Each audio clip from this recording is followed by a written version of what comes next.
はい、皆様どうもおはようございます。おはようございます。会場の皆様、そして YouTube からの皆さんも。And good morning to those on YouTube as well. Honda Racing 2024 season finale. Thank you so much for being here with us.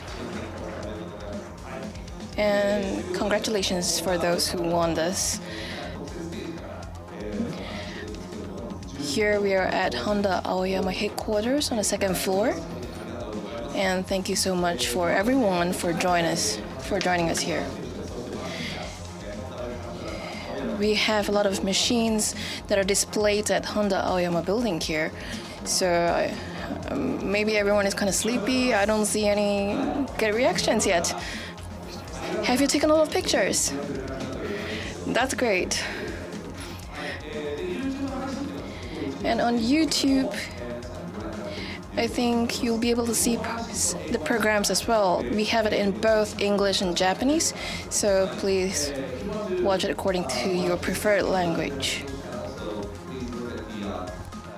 Scroll down and look at the titles, and you will see the English link under the page. So please look at the page once again. Thank you so much. さあ、ということで、本日ステージの司会を務めさせていただきます。So I'm Sasha. I'll be helping with the MC today.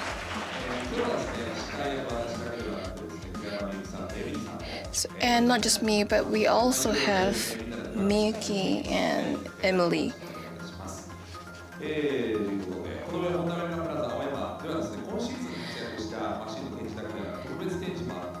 We also have a special exhibition. And we also have plenty of talk shows that are lined up for this program. From 10:30, we would have F1's 60th anniversary exhibition, Senna and Honda's 6 years. We'll talk about Indy, GT, Europe, and also Tsunoda Yuki's stage. You'll be able to see the program on our website as well. So please look forward to the next session, which is F1's 60th anniversary exhibition, Senna and Honda's 6 years. See you later.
さあ改めまして皆さんおはようございます。 Good morning, everyone.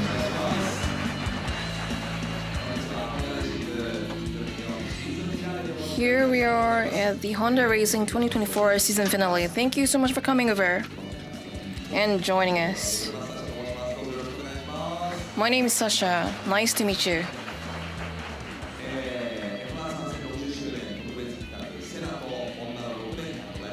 F1 60th anniversary exhibition, Senna and Honda 6 years. So we're going to have a talk stage here that can only be held here in Honda.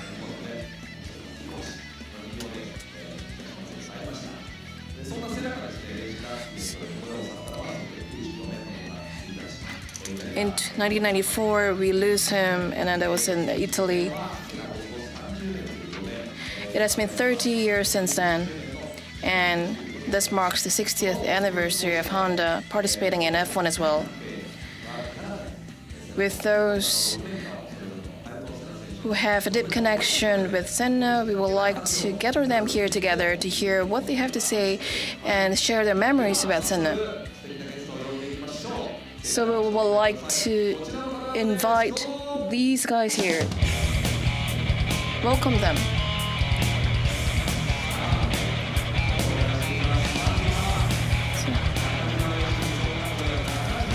We have Satoru Nakajima of Nakajima Racing,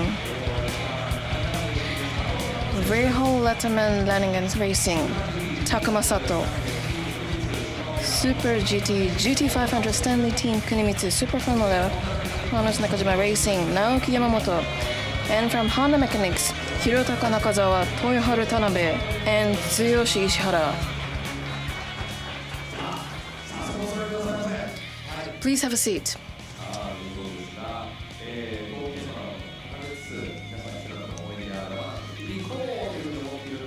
So we would like to hear what you have in the past with Sen, and we would like to understand how does it look like through the images here. Here we have Satoru Nakajima. That was a very young version of me. And teammate, Senna was teammate back then. That was in 1987, which I first debuted as an F1 Formula driver. Yeah, his presence was really, really huge.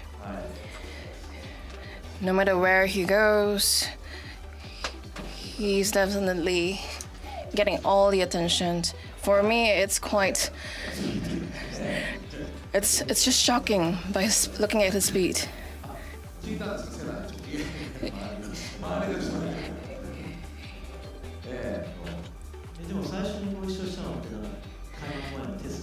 I think the first time you saw him was during the test before the opening round. That was in Europe.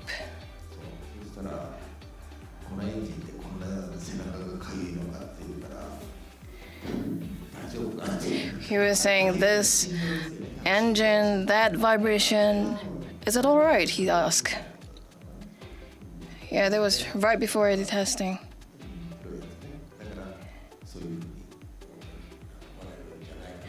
Yeah, he was having some concerns about it. I was just standing aside, waiting, and that day ended just like this. Yeah, there was another person in charge. There was a top guy who was working on it, so I was just standing aside. What kind of conversation did you have with him back then? I wasn't really good in language as well, so I was like, really appreciate what you have. And that's it. And I've learned a lot from him as well. What kind of conversation was that back then? We usually say this all the time. He is a really nice person. I don't really see him as a rival, to be honest. You go to all the circuits, right? And I've raced and we have run through some of it in Europe as well.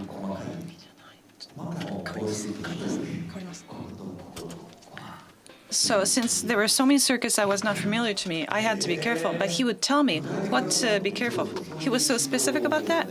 Yes, he gave me all this advice in that first year. And so in Suzuka, he actually asked me, what is Suzuka like? But he's still running faster. Well, so you were giving and taking between you. There was a curve called the Degna curve, and of course it's still there. But when you go in there, you know, F1 is a fairly fast motorsport.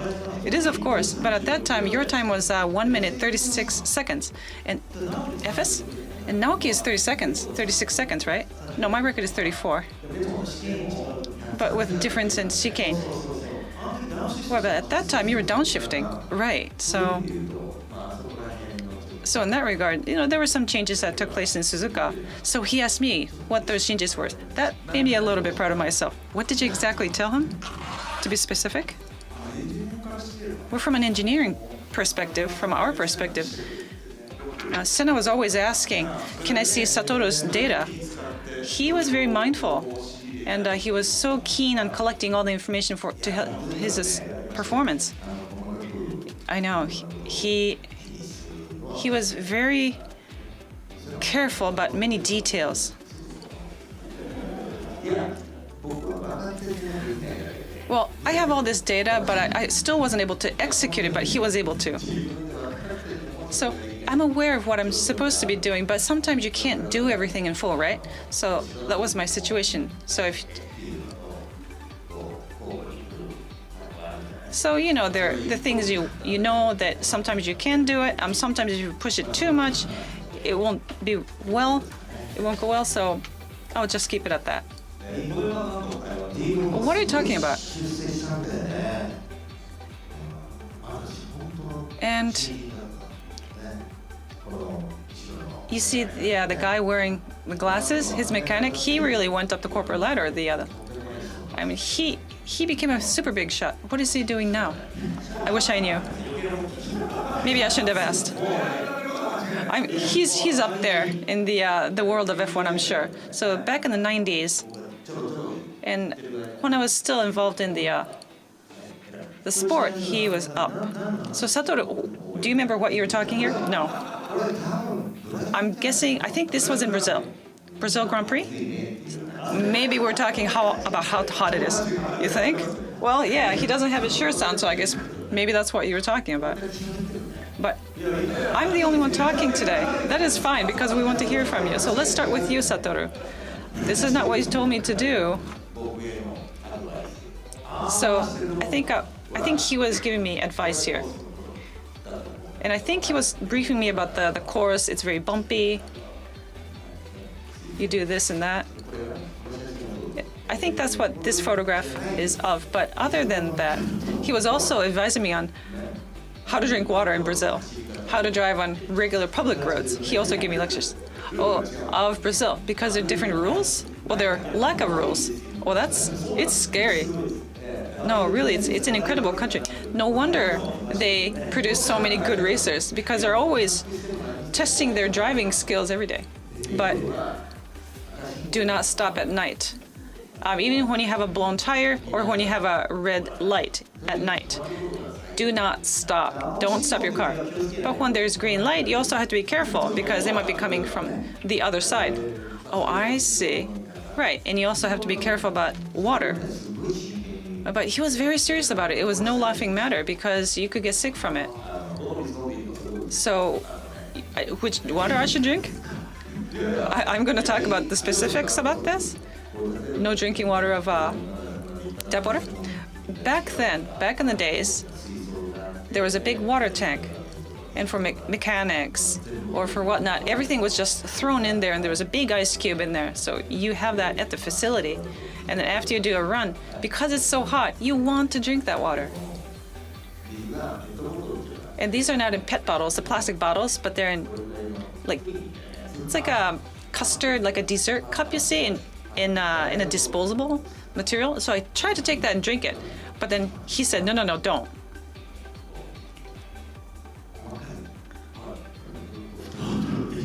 So you peel off this cap. I would just tear it off and just chug it, right? But he's not like that. So what he would do is just carefully peel it off, and you should leave it about this much of that on the cup. You're not taking it off completely. And then you bring it to your mouth like so. Do not put your lips on the cup. That was his message. Oh, I see, because I was in contact with the water and the tank. Right, so peel that off. Only, I think mechanics didn't get this briefing. I'm the only one who got this advice. But he came to me, and I thought, I have to worry about it this much, but of course, the quality of ice too. So he knew it, and he wanted to help me. Those were the two pieces of advice. So of course, the tracks in Brazil too. But how was it when you were there, Takuma? He's so kind. No, I didn't have to go through what he did. Okay, that was a wonderful episode from the 80s. And Satoru, we have another picture. Oh, so can you explain the scene here, Satoru? Well, it looks like this is in Suzuka, right? This is Type R NSX test drive event. Oh, was it for Type R? Not the first one? No. So you have the original and the Type R. Those are the two NSXs. And which one did I drive? You drove them. I watched the video so many times. The white one? No, both. You don't remember this. You looked really, really cool. There's you were applying the counter between the first and second, and you were doing a single-handed driving.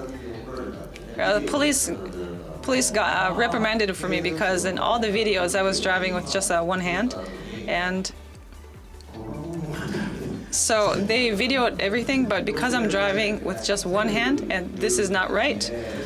By rule, you have to use both hands, so this didn't go well with them. So they said, we cannot use this scene.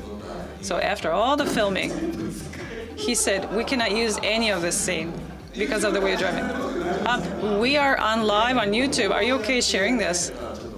I honestly don't remember what changes I made after that, but regardless of which video well, back then though, there's sequential shifting too. So, but there was a reason for that, right? Of course. Aside from the Grand Prix cars, because they were so heavy, I had to use two hands. But regular cars, you would feel it.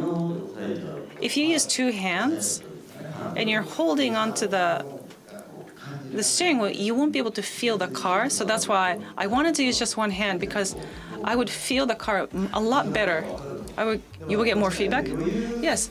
In my feeling, that's so cool. He's always using just one hand. How cool is that? And that's why I thought, how cool are these F1 drivers? Okay, kids out there, don't do what Satoru did. Okay, so back in 1987, when he debuted in F1, who was there in Japan? Yes, that would be me. I was 10 back in that time in 4th grade. This was at the final corner at Suzuka. This was my first time I was at a racetrack. What an amazing opportunity. And see, I'm wearing the Camel Lotus cap because I was supporting Satoru. No, that's Senna's, Ayrton's. It's the same design. So how do you feel? Oh, I remember it so clearly. It was shocking. I was still a kid, but it was shocking. Back in those days, we still had 6 days of school on some Saturday. So first thing in the morning, we went there, and I saw this race. And this picture was taken right before the cars came. I remember I just jumped up and could not sit down. It was just so shocking. The sound, the speed, and the sound. If you remember Satoru with that H pattern, and you would do the shifting yourself, it's not like the dual clutching system that we have now. So there's some cutouts in the sound.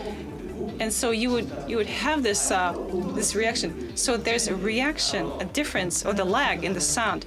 But that's how fast these F1 machines were. It was just truly shocking.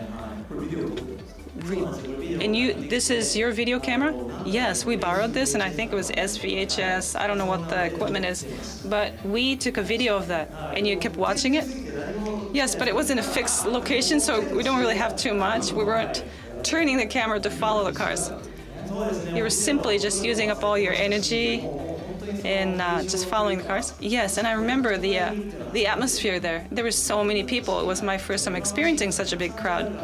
And from 130R, the car coming just with this huge sound and this metallic sound and this vibration, because it's 1.5 liter turbo. It's just insanity. And then it just shows up in the chicane, right? And then the car looked massive. I thought the F1 cars were so much smaller, but it would just suddenly appear and it would just fly out at fifth gear, probably about 200 kilometers per hour. Absolutely incredible. This is how you decided to go with F1? Yes, everybody at that time were thinking, Satoru, Nakajima, we're there to support him. And then you open this program, you will see his name as well as Ayrton Senna. So Camel Lotus Honda, to me, was the first F1 team that I remembered. And it was my first team that I supported. This is when I got to know Ayrton Senna. So you were here rooting for Ayrton through Satoru, then you were rooting for him. And I heard that he went to the Brazil circuit, and then from Hungary, I think he slowly ascended up. I don't really have any technical knowledge on it, so I don't really know much about the cars, but I understand that only Ayrton was able to just cut the car in front. I think if a Ferrari comes out, I think everyone would be excited about it, but it was not the case back then. And I have been just watching him until he wins the game. So that was the first experience back then of Takuma. And then the next picture would be this one here. Who's this? That was me. That's Ayrton's helmet. This is when I first rode on a kart back then. Yeah, I think that was the helmet that I got from my dad. With just stickers and paint, we made this all handmade. I think that was back when I was 8. At zero counter. It was a straight path. Wow, you still kept the photos.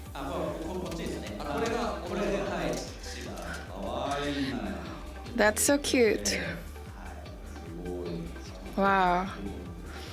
It says Marlboro. McLaren Zara. I really fascinate him. When I first saw him, he was quite young back then.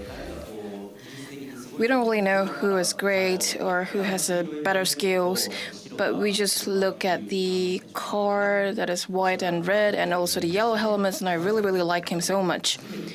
That was back in 1992 at Suzuka when I first saw him. I was 4. I think I was there. No, I'm not there anymore. I wasn't there anymore.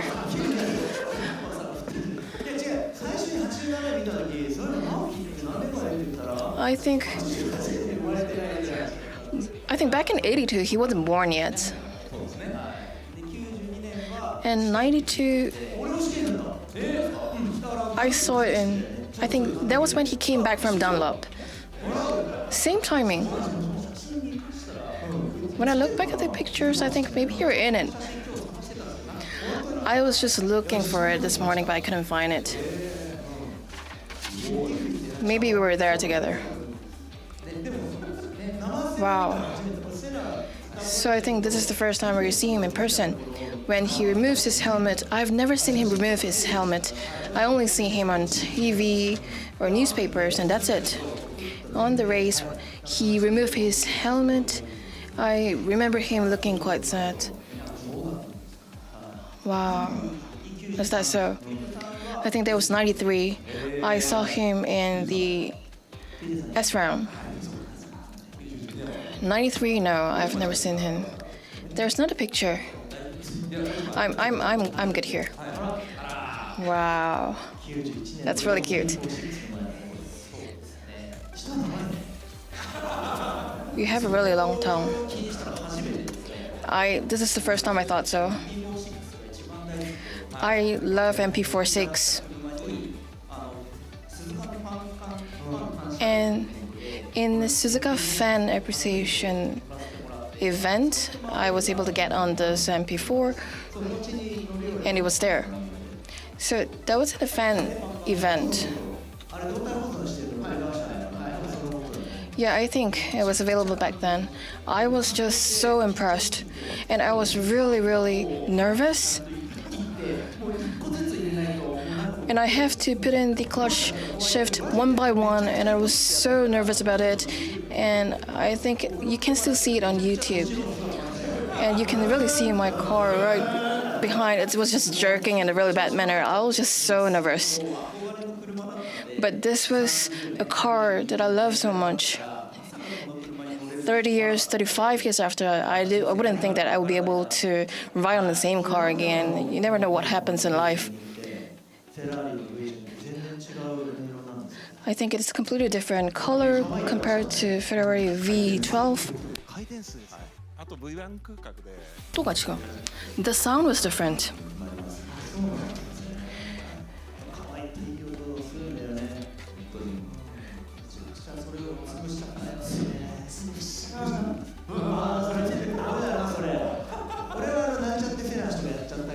Yeah, maybe if I have another chance, I would like to go on it again. I think we do have some Honda mechanics here as well, and then we have the next picture.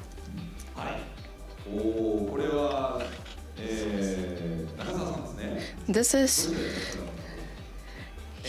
Nakazawa, Shirataka Nakazawa. I think I was behind, the one in the middle with the yellow gloves, looking down. Nakajima-san's debut back in '82, I became a mechanic at that year.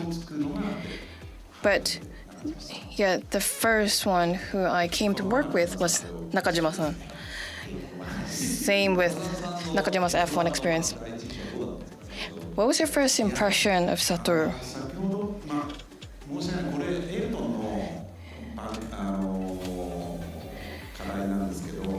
I think this is one of the issues back then. I think within this, we really look forward to work with Satoru, and then for there we were able to come in touch with the Ayrton. In Brazil, he had a really good performance. That was amazing back then.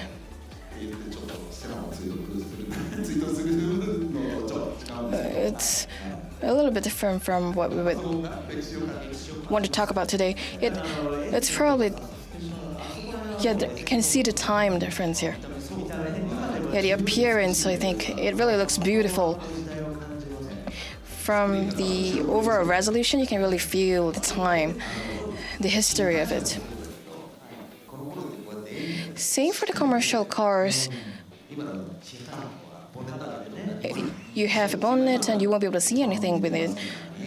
And F1, now you won't be able to see it. So it's really sad for the F1 guys. Back then, you can actually remove it and see what's in it, the heart of it. It was just so cool. It's like you can see the veins of the cars. It's just amazing. By the way, for Nakazawa-san, what is the impression that you got from Ayrton? You did mention before as well, he remembers every details and he wants to know every detail as well. He's a very meticulous guy. And I think this is the first time that we have it all in paper in terms of the details. I think that was back in 1986, 85, 86. That was the first when we introduced it. And the channel that was introduced, we had about 16 channels back then.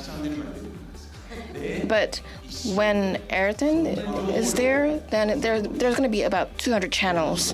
There's going to be a lot of channels that he needs to get all the information. That was amazing. We take the data off the sensors and output it on the papers, including Satoru. I think that really talks to them. Looking at the data that comes from the paper, and then he would explain it to us. For example, bad drivability is because of this and this. And then we look at the data, he would talk to us based off the data. That precision and accuracy that he has is just amazing. You were a data mechanic, data engineer. This is Berger. Yeah, we were just looking at data for the whole day. And data keeps improving, right? Even in that generation. So data takes the data and evaluates it. That was the first of Honda back then. And back end, we were just outputting the data bit by bit, and then we would measure it and make sure that it's correct. And when it's a full throttle, how much in millimeter, then we will have to convert it to percentage to see how many percent was being output. And for the people who are adjusting it, they would have to adjust it accordingly, then input it into the PC, and then we would also get the data from the PC as well. And it has been really improving very quickly, and then we weren't able to. This is when we were right. You could no longer say, "Well, but I would step on it." But until then, we were allowed to sort of we could get away with it because there was no data being logged. Well, this is how I was compared between Ayrton. But he would say, well, I was stepping on it. Or you are stepping on it. On the gas.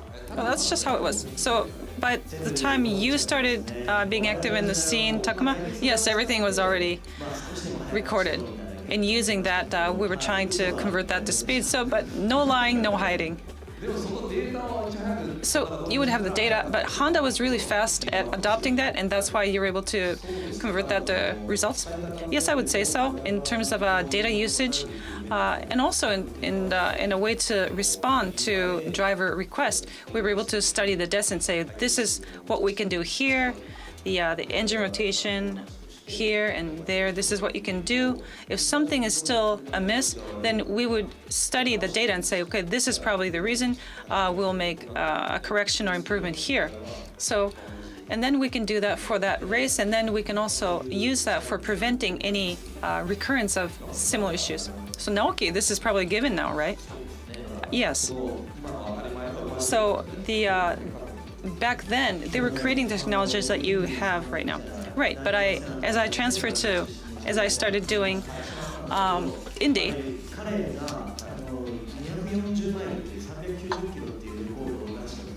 when we got the new record of 340 kilometers, he will go wide open throttle, but then the right foot is going to be pressed back. And then the engineers would say, but telemetry-wise, it is really still stepping on it. Because the car would push back, and I thought he's really crazy. But I remember doing something like that, because data is correct. Yes, there's always that feedback, and it's going to fight back against what you're doing. So between 95 to 100%, you really are going WOT, but the car's going to try to fight back. So the way you would say it, Tanabe-san did, is like, if it's 95%, it's wide open. Right, so back at that time, even if it was pushed back, the car is going to take it as it's going 100%. But Takuma's really cool at Indy 500 qualifying. He was absolutely going full throttle. And then he was scraping against the wall at the exit. Seriously? There was contact. Because of that, he wasn't crashing out. But the tires already contacting the other walls, and he should have seen that. But the engine was still going wide open. No, there was 5% that I pulled back. What a story. So Tanabe-san, this is from Indy, right? So you were there celebrating. I know Tanabe-san was such great support. And that was an amazing moment when he won. This HPT is an American subsidiary of Honda. So you see the members from here. We also have Honda's members from Japan. So US, Japan, all Honda members were able to have this incredible moment when he won Indy 500 twice. I feel truly happy. It was a team effort. Okay, Okay, do we have pictures for Ishihara-san? This is, you joined in 1989? Ah, yes. Here's a superstar. The BR Honda. Right, so right before we came back to Japan, we said, hey, let's take a group photo. So these are the team mechanics. And at that time, on the TV monitor, my face was showed up big time on the TV, so people just joked that I became a superstar. This is a BR Honda in 2003. So how would I say this? These are the mechanics when we were doing the testing. So originally, you were working for a mass production car factory, but because there was an internal transfer, you became a Formula One mechanic. Why? After joining Honda, I started working at a Honda plant, and at that time, I was watching Formula One because I was an Ayrton Senna fan. And on the local network, on Fuji Television, there was a special program dedicated to the people who made Ayrton Senna a star, and Nakazawa-san was there, and I thought, oh my gosh, I'm a Honda person. I want to be able to do what he did. So if there were any opportunities that would come my way, I would take it. So that's why I worked really hard and then waited for that opportunity. And I saw posting internally. I took it, and I was fortunate enough to join this team. So it's all thanks to Nakazawa-san doing well in Formula One. Yes. So in my relation with Senna, Ayrton Senna was more indirect. But what about Takaaki Ishibashi? I used to work in this one neighborhood in Tokyo, and when I was growing up there, there was a show. Anyway, I got sick because Takaaki Ishibashi is this TV comedian. He was very, very popular, and I actually was hospitalized and was right next to him. And then I saw this TV show, and then I saw him saying, "Oh my gosh, it's that guy that I was chatting to at this hospital that I was in." I didn't know he was a TV guy, so I actually wrote to the TV show saying, "Who am I?" So this comedian had to guess who this boy was. So you made it to national TV for that? Yes. At that time, Naoki was watching the TV. He saw that show. I did. I thought we were talking about Ayrton Senna, not this Japanese entertainer who was a huge fan and was pretending to be Ayrton Senna. Anyway, we're really going off topic here, but that was entertaining, nevertheless. And you were working with Takuma, right? Yes. Here we go. This is when I first became a motorsport mechanic. This is at Silverstone in 2002. It was May, but it was so cold. And you see Takuma's wearing his jacket too, and we were looking so young. Oh, that was good times. That was back in Jordan. I was so nervous. Honestly, I don't remember how I was working. What's the impression of Takuma you had? Well, as a Japanese person, to be involved in, for a Japanese driver to be with a Formula One, that was incredible. I always wanted for him to win. What was he like? Oh, it was so good to have him here because I was representing part of Honda, and he was a big part of it. It's from R&D, Honda R&D. There were all these mechanics, engineers who were supporting. And these are the people, Honda, who have been working to make huge legendary results within Formula One with Ayrton Senna. I was able to work with such incredible, talented, passionate people. So when I'm giving feedback, these Honda engineers would take notes. And the fact that we were able to do all this in Japanese, that really helped. Because the Japanese was the native language for all of us, between us. So even if there were any issues, challenges, the Honda staff would always fix those problems and go beyond. And that process, yes, it was hard, but it was always very enjoyable in the end. Amazing teamwork, which helped you in your performance. So Takuma, here's one thing that he wanted to mention. I think Satoru's, what is the Senna step? We're going to be watching video if you don't mind providing commentary. Okay, can we have the video? I don't know how I would describe this. So the car is going into a corner, right? And then as you're exiting, well, when you're exiting, then you're already, but around the time you're clipping it, what he would do is normally you would just lift your foot, right? You're not really stepping on the gas so much. So Senna step is about how he was stepping on the gas. So he was very, very detailed in his adjustment and how much he was stepping down on it. So as you're going in and as you're leaving, of course you'll be stepping on it harder as you're leaving, but it's about that very, I don't know how to describe this, but he was very, very meticulous. This is what we call the Senna step, the Senna foot. So Nakazawa-san, Tanabe-san, data-wise, did you see difference in his controls? Well, what he would do is that he would just do like this, 5 steps per second. Per second? Extremely fast. He would go into the corner, and then as he was coming out of it, like Satoru mentioned, he would just do this very fast step adjustment. And I think many of you do this. But when you do this, I mean, can you do it 5 times a second? This is just incredible thing he was doing. So at Suzuka, for example, he wouldn't do this at every single corner, but at least a dozen corners. And you're doing this 50-some laps, right?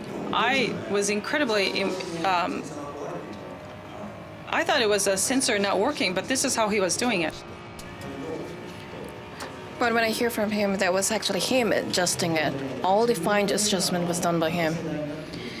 In our generation, for corner entry to accelerate it, it actually caused the fuel efficiency to drop as well, so it's not really good. And then we look at it would actually cause some vibration coming from the bumps on the road. And we can't really do the same what Senna did. When I read on the MP4-6, the throttle body and the throttle linkage, when there is an overhaul, so Senna actually has a return spring. It was really, really soft. I thought it was actually off because it was so soft, but that was actually used by Senna back then. And when I was on it, there's going to be some backlash from the gearbox, but somehow you tend to go after what Senna just did before. Of course, that was actually created back based on Senna's requirement, but I think they did a lot of adjustment on the spring so that he's able to achieve all the steps that he wants, the kind of wave or frequency. I think because he has all that, that's why he's able to do that. That was amazing. I think that's the timing. If you look into the theory of it, it's just unbelievable. I think for Prost or Ayrton, I think they really have a lot of thoughts on it. In just turbo, we want to make sure that it's all smooth, and that's why they're making such adjustment. But with NXX, NA, and Senna mentioned that as well. I think we do have a lot of shift, but back then it was all manual by foot. I think I sort of understand that, but can't do it. And after Ayrton, when it was NA, you're able to do fine adjustment to the pitch. And I think there have been a lot of involvement since then. There has been a lot of work put into that. But you can't really make it into that fine movement like that. But with 1.5 liter, I think that was quite a fast pickup back then. About 1 to 2 years before the race, the test phase was just crazy. I think I wasn't well received at all. And because of that, drivability has improved, right? But I really hate to say this, but like Nigel Mansell, I'll actually say that I can't really drive. So maybe you want power, that's why you go full boost, and then during S curve, then you will have to tune it down. So I think as a driver, you do have a lot of thoughts into it. Maybe if you don't want to do this, it's best to drop it. So we would do that, but we do have a lot of communication back then. And then when during the trials, there's going to be a lot of sound. You hear the sound first. I think, of course, we want to have more power to do things. I think now you actually have a lot of different adjustments back then. You can do it like this, but then back then it was all manual. It's like you have to switch channels on your remote control. Like around the... You'll have to like do some adjustments like this. It's all manual clickings, and maybe you don't have enough pedals to do that. Yeah, we do have a lot of thoughts to see how we can actually manipulate it. I think it's just crazy. But how did Senna did it back then? I think he was just able to just drive it. Wow. So those kind of parts that is not required back then, he was able to do all of it. That's why we call it the Senna foot, Senna steps. So, for example, we were to tap on it, and that would actually cause a longer feedback, a longer reaction, and when you can just turn it like this. But he was able to really tame it. That's why he could output that kind of speed. So in terms of fuel efficiency, it was bad back then. I think Satoru was better in terms of fuel efficiency. Maybe the acceleration time was longer for me. So when we ask about the races, the memorable races, it was the 1991 Brazil Grand Prix. Lead was Senna, and then it was in 6-speed. I think Satoru back then in that F1, how was that in the Interlagos? Is that true? I think it was 4-speed gear, 4th gear. And then I think towards the last lap, it just malfunctioned. It drops down one by one, and then finally 6th gear. And especially doing hairpin as well. But the clutch really did survive.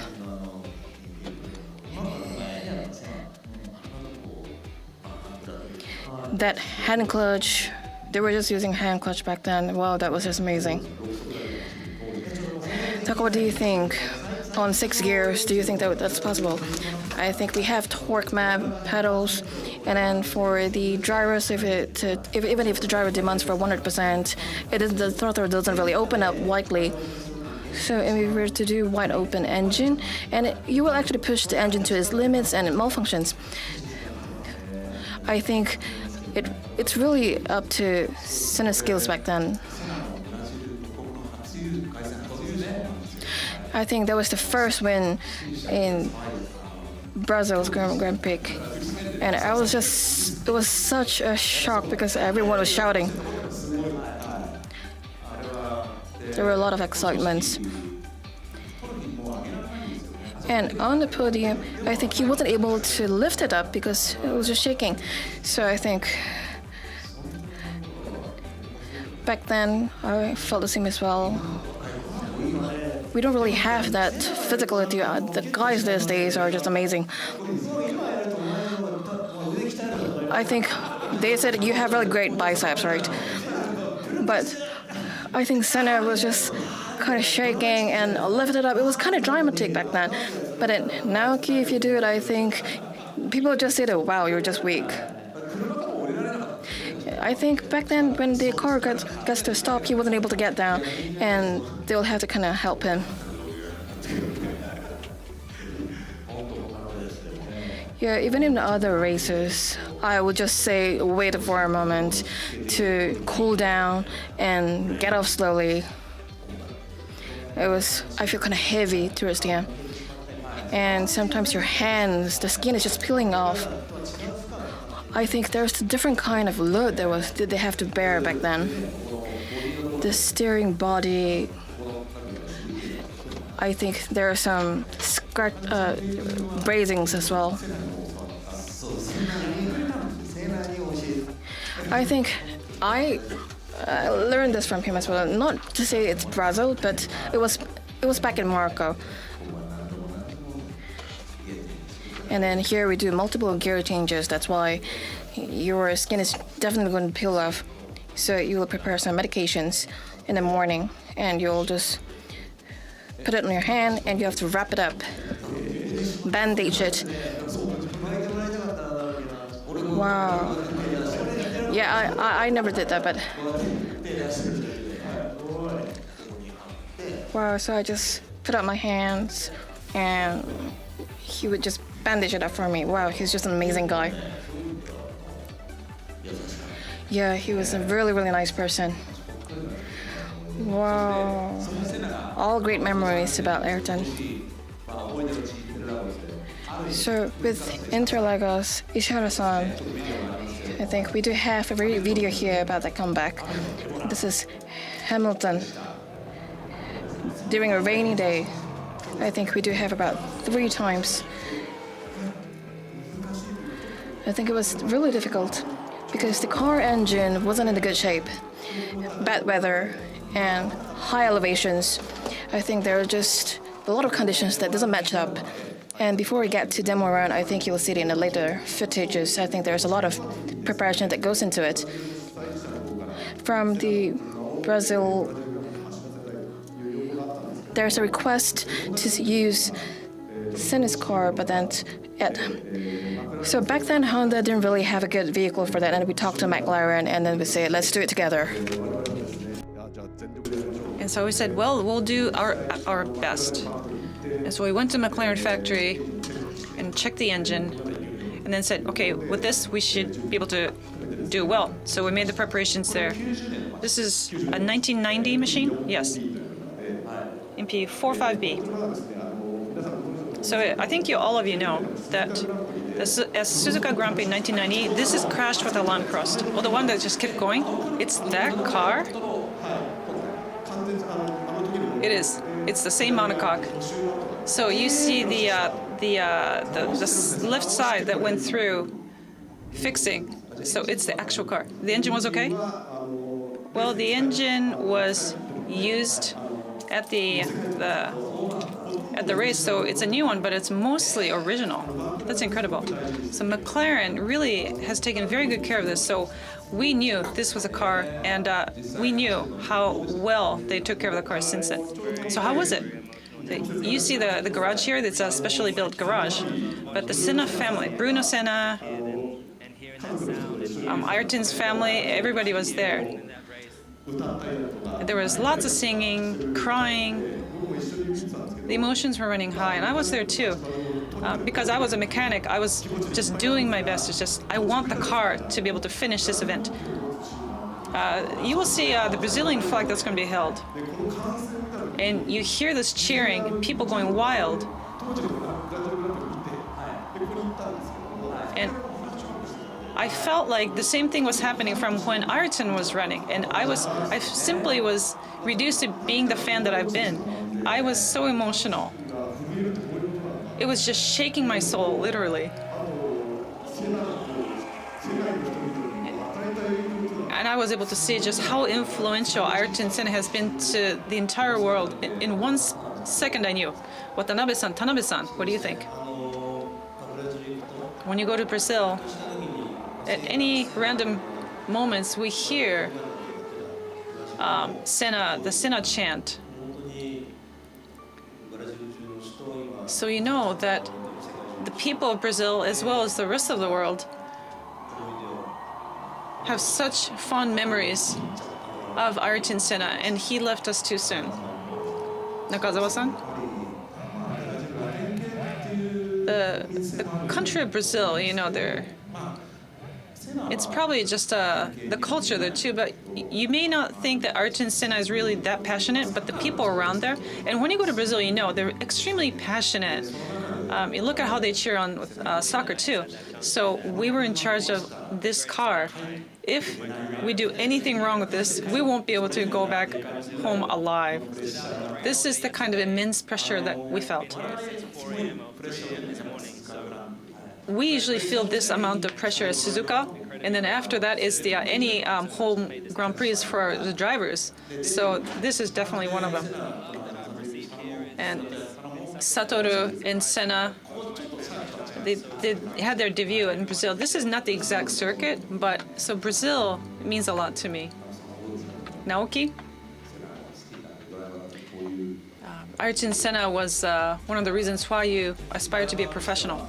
Well, as a driver, it's incredible that Lewis was able to drive this car, such a historic car. He must have been a little bit nervous, but Ayrton Senna was so beloved by people. I don't think there were anybody who will ever surpass him in that regard. But Ayrton drove with Honda for 6 years.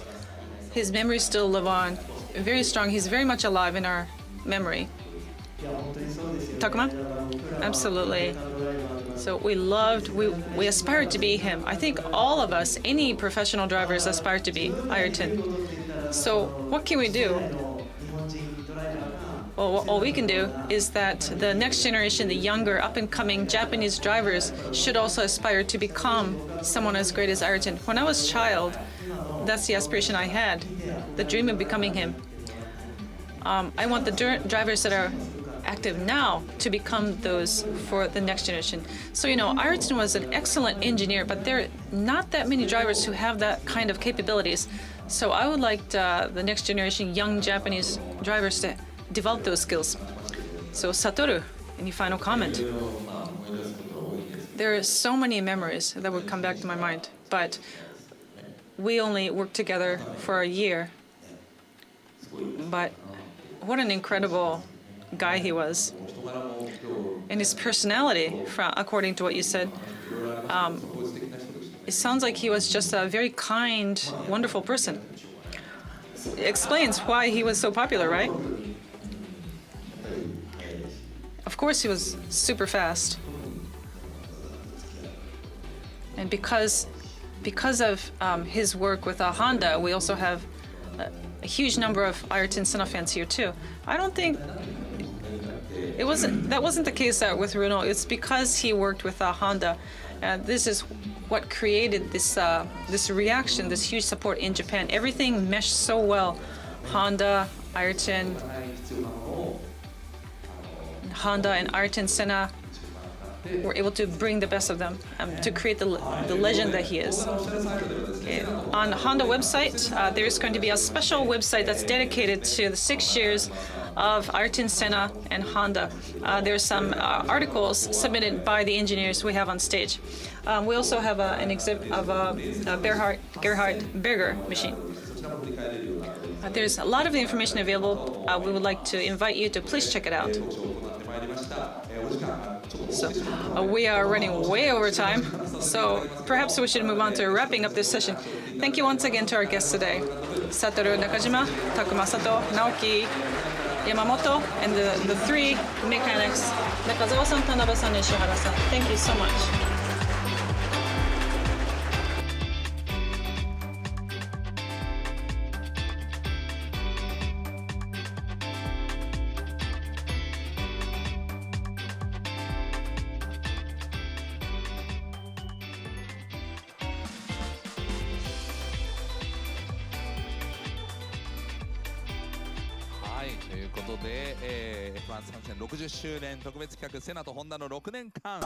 So thank you so much. That concludes this speech session. After this, at 11:50 Japan time, we'll come back to this stage and we'll move on to the next session.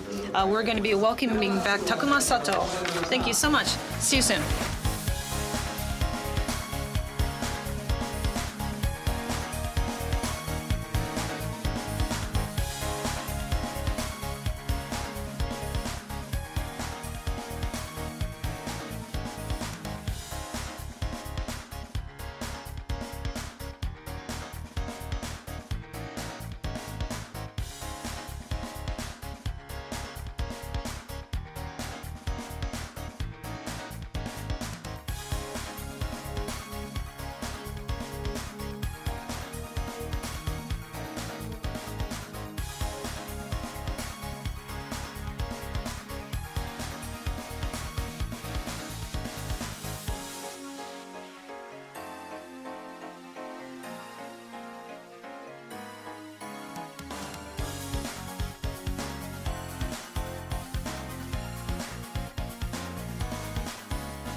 はい、皆さんこんにちは。 Hi everyone.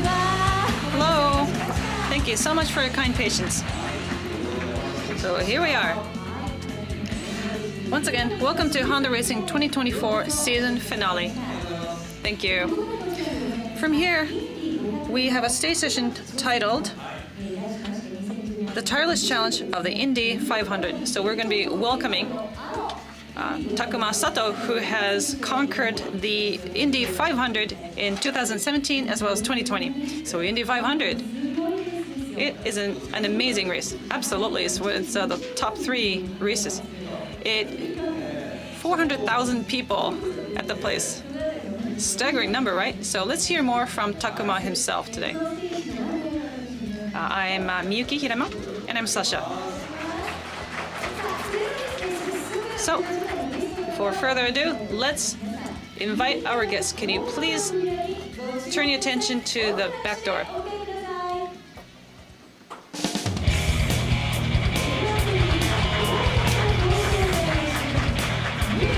The only Japanese racing driver who has experienced podium in both Indy 500 and Formula One, Takuma Sato. Thank you so much for having me today. Thank you for joining us earlier. Oh, that was a great session. That was Satoru. It was all about Satoru, wasn't it? Thank you. Please take your seat. So here we are. Once again.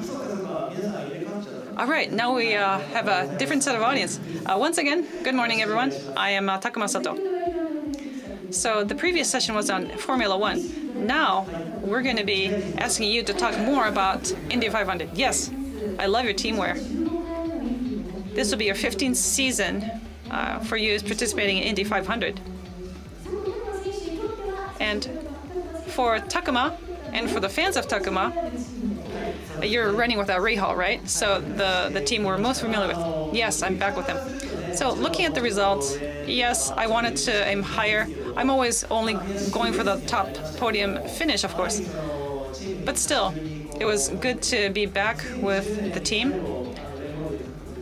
Back in 2020, when I was with them, there was no audience, right? Because of the pandemic. It was. So that's how it was. But we wanted to win before the audience, the fans. So through the various teams that I was able to work with, now I'm back with Rahal. It was good to see some familiar faces. Eddie Jones, the engineer I've also worked with. So was in semi-retirement, but he came back from Ireland to work with us. Last year with Rahal, speed was an issue, but we were going to really turn that around and have the best results we can go for. Does David Letterman come? Oh, he does. For those of you who don't know, David Letterman is a super famous late show host. Like we also have someone like that in Japan. So right, he has his own talk show that has concluded, but it sounds like he's making a comeback in a different way. So he is as a stakeholder, one of the 3 owners. He loves racing. He does. You know, in America, we have Paul Newman, the actor. He has his own racing team. He actually is the owner of a team. So the way it is in the States is that when you look at the financial part, you need strong supporters, and they also. So Paul Newman Racing, when I was with Newman Haas, Mike Lanigan was a key player there. With Lanigan with so there's Bobby, you know, the 3 of them. Oh my gosh. The motorsport culture in the U.S. is very important too. Very interesting. It really is, and there's a very interesting and long history there. When we think about motorsport, many people might think Formula One. Well, Formula One has been going for 7 years, but Indy started in 1914. Indy 500 itself, it's over 110 years. In the first round, from the very first round, it was set at 500 miles, but there was no asphalt. It was brick. It was a brick oval. Imagine that. And the average speed must have been a lot slower than it is now. Well, now the Indy 500 is what the average speed is 380 kilometers per hour. 380 is the average for the first. That's the average? Yes, but in the corner. You're going into the corner maybe faster than 380. You don't get this even at Formula One. So Takuma, when you were in Formula One, maybe your maximum speed was similar? Yes, at Monza. Because when I was riding, there was no DRS, the wings were so thin, and I think I was hitting 360, but at Monza, the maximum speed was really up there, but you had to brake, and hitting the chicane. So there were hardly any corners that you would go in at 320. Suzuka had some fast ones, but still, I think top speed was 320. But the faster you go, your field of vision becomes narrow, for sure, yes. And because of that incredible speed, you'll be moving at least more than 100 meters in 1 second. So if something happens, yes, you'll try to react by countering. But if there's a bump in that would make the car jump, the car would go into rotation. If you know that, you're going to go in with a counter. Yes, you have to be proactive and not be reactive. So with Indy 500, unlike any other racing track, it's a 360-degree oval, right? So then you have to think about the wind direction. Sometimes you're going against the wind, sometimes coming from the side, from all directions, right? And tailwind as well. So that would have an impact on the balance too. So you have to think about the anti-roll bar here and there in the front and rear. How would I say it? So there are all these structures of the car that you need to utilize as you're driving. This IndyCar series, as you know well, you have road courses, circuit courses, as well as oval courses, like the Indy 500. So oval is you just go around many times. So when it comes to oval races, from our perspective, it seems like the most simple race and where the long-time drivers always win. But it's very difficult. Oh, it's very interesting. You have on a road course, you would also enjoy that, you'll have different corners and you will do what you can with your strategy. But oval itself requires a whole new set of focus. It's like no other circuits or any other courses. So this super speedway, I said that you can go 380, but if it's a short oval, you need lots of downforce. There are very, very short ones too. So you say oval, but it's a very you need to have guts if you want to run an oval race. If you feel that this is scary, well, racing is about science, and you need to be professional to be able to run it, and you have to be technically excellent to even be successful in it. But to a certain extent, yes, you do need that basic set of guts and courage. That's very different. So when you came to Indy from Formula One, was that a struggle point for you? Well, in my opinion, Formula One, you got the cornering, and the F Formula machine is really the fastest machine, but there was no shock with speed, I thought. But back in 2009, when Hideki Muto was in Indy 500, I actually went to look at the qualifying round, and then I saw the inside of that first corner. That truly shocked me. You were a Formula One driver and you were shocked? Yes, I mentioned earlier in 1987, I saw my first Formula One, I was shocked. It was the same level of shocking.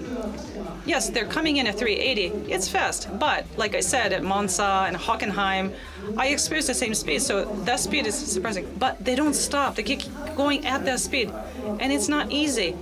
Because when it passes you, there's a bank, right? And then you'll be at an angle. And you can see how the driver is going. So when you're leaving the apex, and I said that the wind direction changed, right?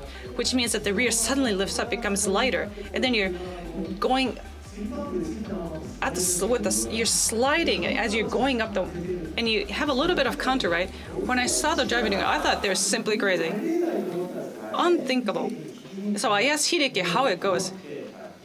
And he said, this is just terrifying. I don't want to do it. So you do four ones, and then you see that the tires are going to be wearing away. So the second is probably the best feeling. And third, you start losing grip. And fourth, there's nothing. You're sliding. So you can't blink. You can't breathe. It's so dangerous. You never know when the rear will lift off. So Hideki said that. I thought, what on earth? And this is where I got interested in Kerry. And you tried it? Did you feel that? Yes, and I spun around. But what's incredible about that is that you go at this speed and you're in this race, and you go 3 wide, 4 wide.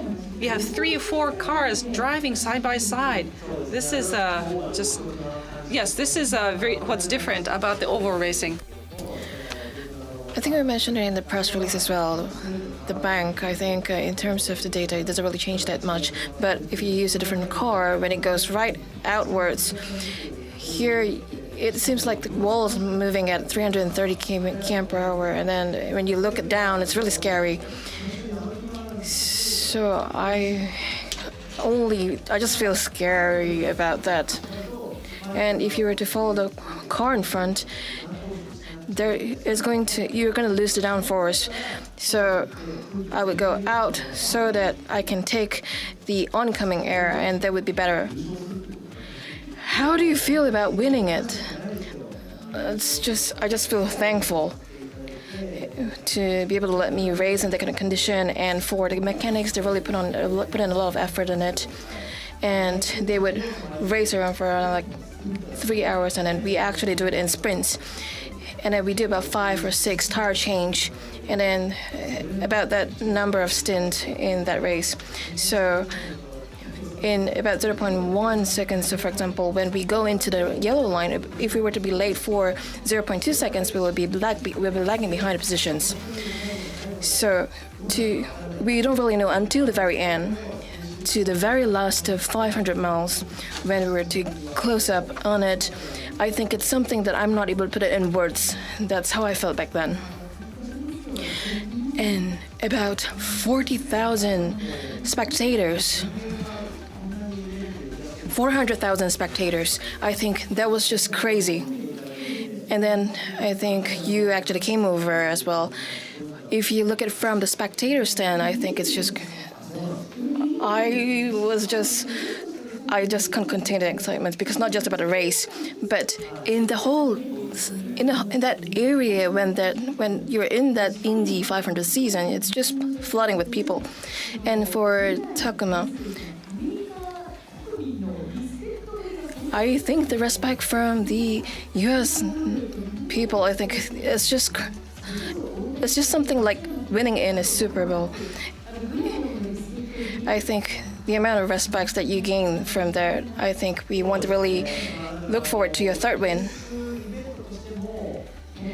In all the race events that we're seeing here, I think it's a huge presence, like what Miyuki mentioned.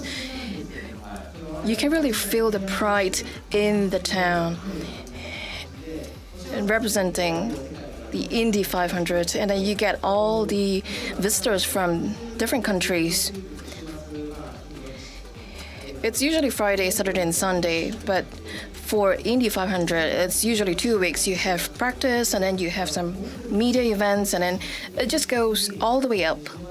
And maybe about 200,000 people will get together, and there's going to be a parade. So you can see people from all walks of life, from children to the elderly. They will be in blankets, and you can see all of them in the town. And you can really feel the pride and honor of people there. In order to win, what do you need? Is it to be really, really precise, accurate? So I think you do have the little small mistakes that you make along the way, but even if you make that, you want to make sure to create an environment that it wouldn't just go on leading to bigger mistakes. So you will really need to have that well-readiness. And then you need to break through, and then you'll need some luck as well. So it's really difficult in terms of the race. And I can really feel the happiness from it. So you can really feel your hair standing at the end. And during driving, it's really based on my feeling. It really feels like it's something that I'm not me anymore at the end. I think we do have another Indy driver that is more senior than you, that we have already won for 6 rounds for Japan fans. And it's Helio Castroneves. I think we haven't really announced it yet, but of course we would like to prepare towards that to see if we can come up with a best performance from it. And from Takuma, he has another race related, not just as driver, but he does have another position as an executive advisor, and he's also a principal of Honda Racing School. And you go to Europe, and you're also active in Japan circuit, because it's not just my race. So I think it's really a motivation for me as well, because for the school, I am involved in it, because without this opportunity, I'm not going to be involved in those events as well. And it's passing from one generation to another, and to have that kind of responsibility, I think it's required for that position. And then that was from 2019, and from Iwasa Ayumu, he actually started back then as well. And then of course, Yuki is really working hard on it, but for next generation, we are hoping to push him towards that position. And then we are going to look forward to more younger generations as well. And then in France, he actually got a championship as well. And for F4, he got a championship as well. And then so I can really see that these drivers are really working hard for it. And for the team who's supporting them, they're amazing as well. Yeah, you can see them really trying hard to catch up. And then for next year at France, I think we really hope to have a really good outcome from it. In Macau, I think he was a legend as well. I think we really want him to experience from TGM. I think we didn't think that he will be able to get that, but he was surprised as well. And Macau, he became... And I think we really want. There is also Art and Senna's museum. You'll be able to see that from the past generations as well when you look at it. And it would be really amazing to have his vehicle to be lined up against it. I think back then there's a lot of different generations as well, and then only the top generations are being invited there. And because we are able to experience that in Macau, and I think later in Japan, you'll be able to see that boom. So to have the first-hand experience, it will actually motivate him to continue to work towards his dream and goals. So with the scholarships, with Nomura and Otsu, I think in future we would have a lot of good candidates. We have the global four-wheeler presentation, and then we did have that as well. I think everyone was kind of surprised. There's a HFDP, it's not within it though. I think maybe we weren't able to put it in that quota, but we can put it under the school quota.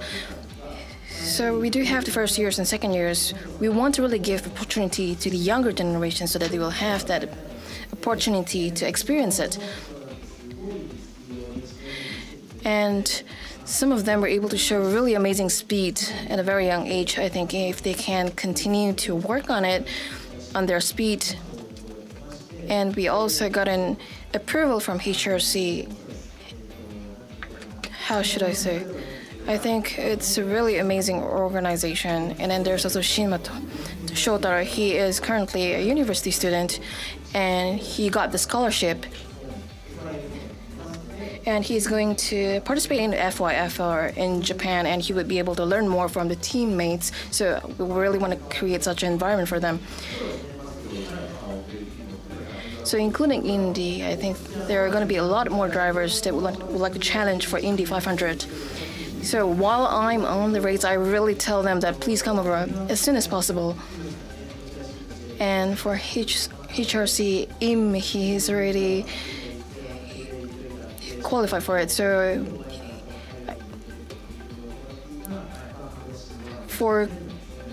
there are different scenes where he can actually participate in it.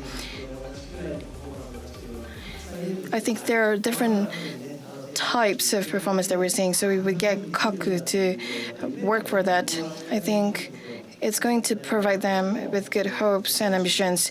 And next on, maybe towards US or Europe, we really want them to work towards it.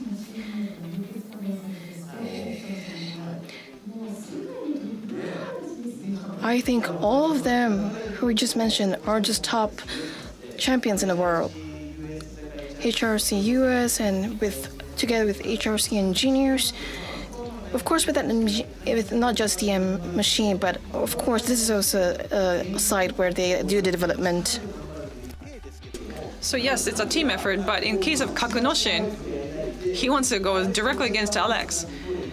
And if he can perform as well as Alex, then he can be successful. So even if it wasn't for Honda, I know he's got that mentality. He can be very much successful in the category. So it's going to be just like a battle for the seat, right? In that case, I would just give it up. No, if you could both run in it, that'll make me happy. Unfortunately, this time. Is it really? Yes, it is, unfortunately. So lastly, Takuma, can you give us a final comment? Because you are now wearing many hats for the upcoming 2025 season. Can you please share a comment? Thank you so much for all the support you've given me this season. And next year, it said Takuma Sato TBA in Indy, so maybe I'll get a chance. But things are still under discussion. There's no final discussion made. But I want to keep chasing my own dream. And I'll push myself for as long as I'm allowed to. So I look forward to your continued support. Let's continue cheering him on. Oh, that went way too fast. I'm so sorry. Okay, so thank you once again. This was a talk show with Takuma Sato, who's wearing many hats as a professional rider as well as a leader for the next generation drivers. Thank you for having me.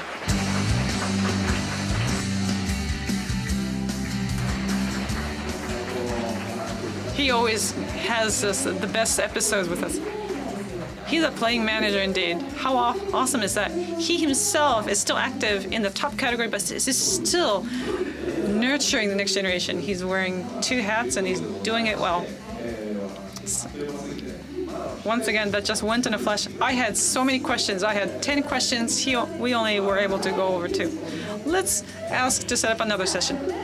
So after this, at 12:40 Japan time, at the same stage here on the second floor, we'll have a Super GT Finale Talk. It is titled Super GT Finale Talk, Drivers On and Off Life. So we'll be back to MC that. Talk to you again soon, Sasha. Thank you once again. That wraps up the special talk session with Takuma Sato. Please stick around to enjoy the rest of the programs at Honda Racing 2024 season finale.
Never seen a bluer sky.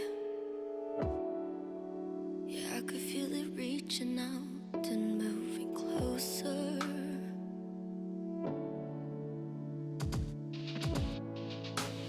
Ask myself what it's all for. And images that might be real. 人を動かすもの、その力を Keep flashing off and on. 夢と呼びたい。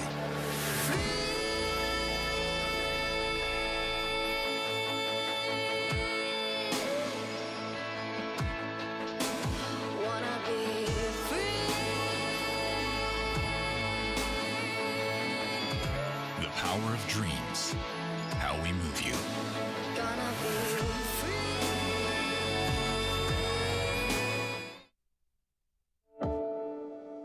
Never seen a bluer sky. Yeah, I could feel it reaching out and moving closer.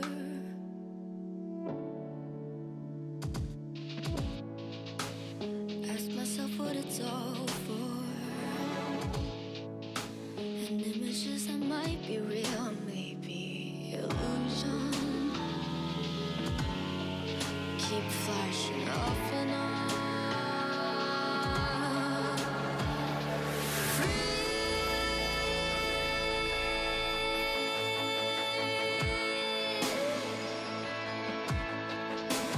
Wanna be free.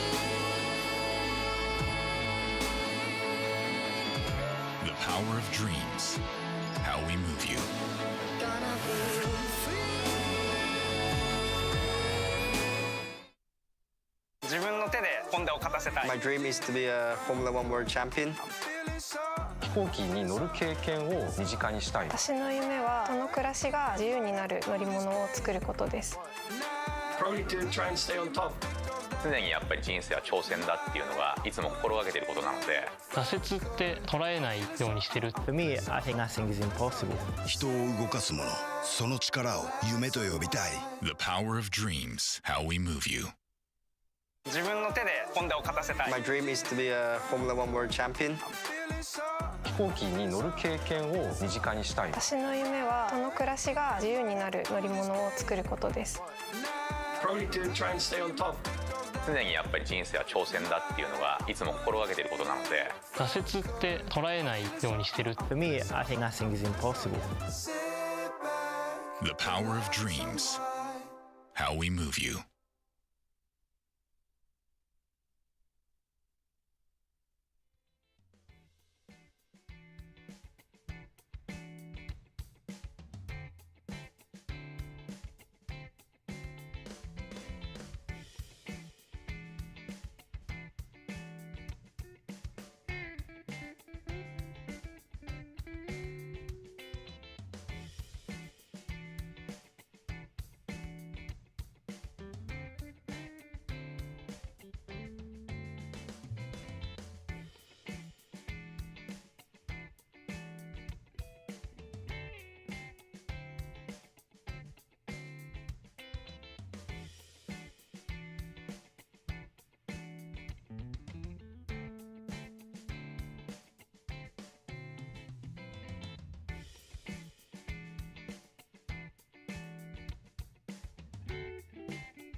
さあ皆さんこんにちは。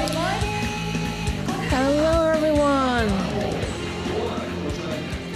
Yeah, so it's afternoon. I think konnichiwa is good. Welcome to Honda Racing 2024 season finale. I'm Sasha and I'm Emily.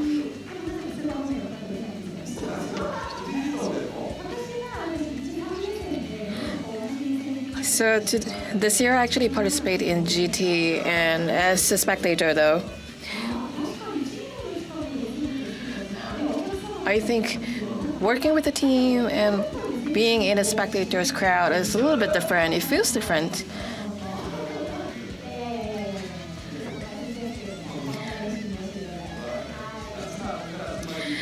Okay, so we would like to start with the Super GT Finale talk, drivers on and off, and we would like to invite our wonderful guests to join us on the talk stage. On and off. Off. What does it mean by off? Let's ask them. So I think we do have YouTube broadcasting as well. There's an iPad over there, and then it would pick up. Let's pick up some of the comments, so we'll be able to ask them. Based on that. Of course, those we can't, we'll just skip it.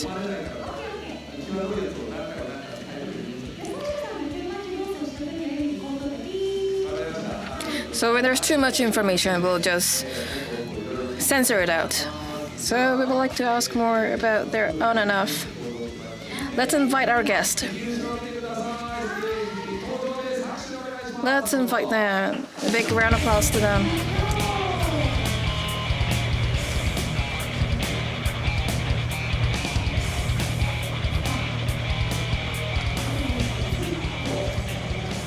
So once they're all on stage, we'll introduce them one by one. Hello.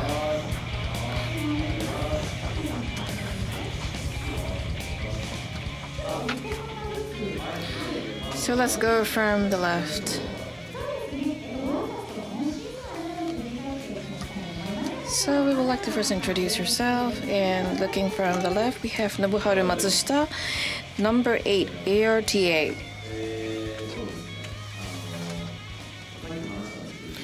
I think we did mention this before. Back in December until last week we went for the race, and this is actually my first event in Aoyama here. I was always in Thanks Day and Motegi, and just a pure talk show, that was my first. So I think this is going to be a very fun one. I think you sounded kind of sleepy. Yeah, sleepy, yes.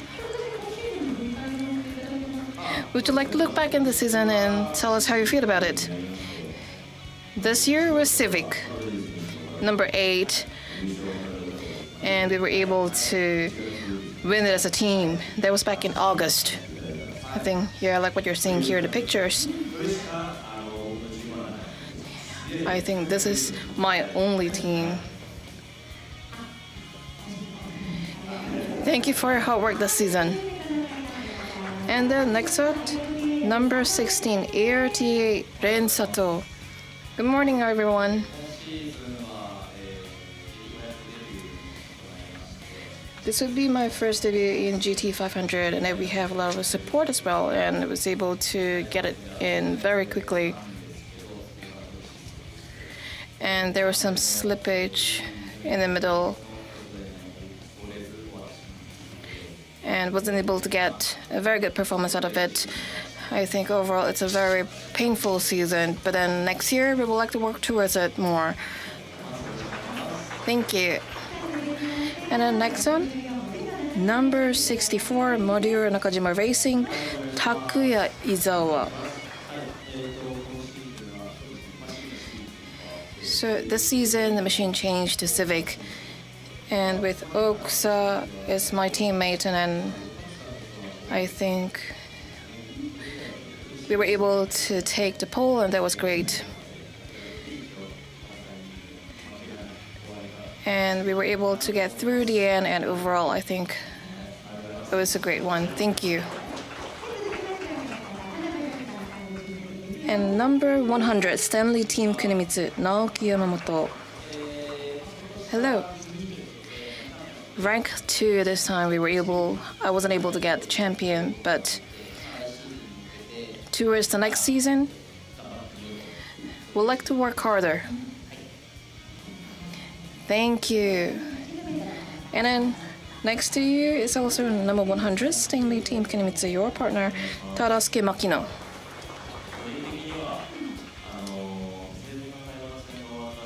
After SF, I kind of fell sick. And then for the opening round, I didn't really feel good. However, after that, I was really feeling great and then fell sick even once. So overall, it was great towards the end of the season. Health always comes first. That's great. Thank you so much for your hard work. Please have a seat. So I think we will be talking about your off seasons, and we do have some questions from your fans as well. And we would like to read them up. What kind of questions do we have here? I think we do have some off-season pictures from the racers as well. I think yesterday we do have some. Maybe we'll go for Makino. I think you took more pictures than you had any pictures. I think number 3 was my third hobby, and second was golf. Golf was actually my main job early on. Do you have any pictures? I don't think so. Do you have any pictures in hand, Izawa-san?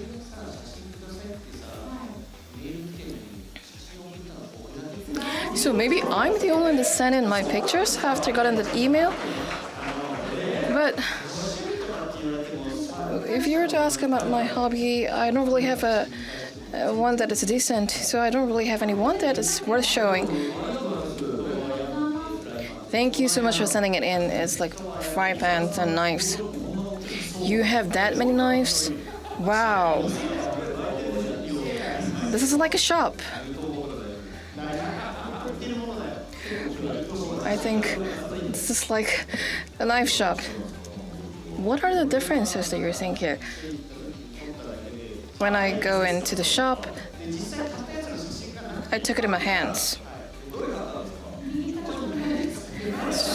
It's basically a shop, it's not mine. So I went in and took some pictures. So I don't really have a hobby per se. And cooking, I don't really excel in it. It seems like when I watch the YouTubes, Italians, they make really, really good dishes from that fry pan. I bought it, but I haven't really tried it, so it's more like for future. I tried a couple, and then I bought it with the tax redemption system. So I got it. How is it?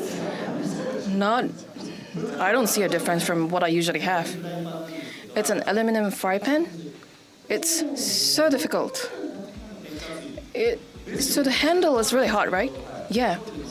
I use a towel to use it, and then I wet the towel to wrap it around, but it's still really hot. So when you watch the YouTube channels, they just hold it as it is. Those Italian chefs just hold it. Yeah. I think maybe let's not talk about hobby anymore. I think there's nothing worth. What about knives? Something that's really they're really long. I had just one, and before a race, I kind of accidentally cut my knife, and I thought, wow, knives are really dangerous. Because your hands are really, really precious, right? And does it affect your driving? It was all good. Nothing interesting, right? Why do you say that? Thank you so much for sending in your pictures. You're the only one who sent it in. If everyone has it, I think it will be more interesting, but I'm the only one. I think it makes them look less interesting. I think if I were to focus on one thing, then I will be able to excel in it. That's a really good term to say it. What about you? I didn't really hear about it. It was in the documents. I haven't really read through the documents, sorry. So what do you do off time? Yes, well, the off season just started, so I can't really say too much, but I love to ski. Yeah, I guess I should that, but I hear that this winter is going to be really cold. It already is. So up in north in Hokkaido, I hear they're getting really good snow. So I will probably go skiing at least once, not yet. There's a really good tire if you want to drive. It's a Dunlop tire. You should try it out. That was a good one. Dunlop tires has evolved quite right. What do you mean? Otani? No, I'm talking about Dunlop tire. Because that's where Shohei Otani is in the commercial. Are you talking about racing? Yes. Yeah, it's getting better.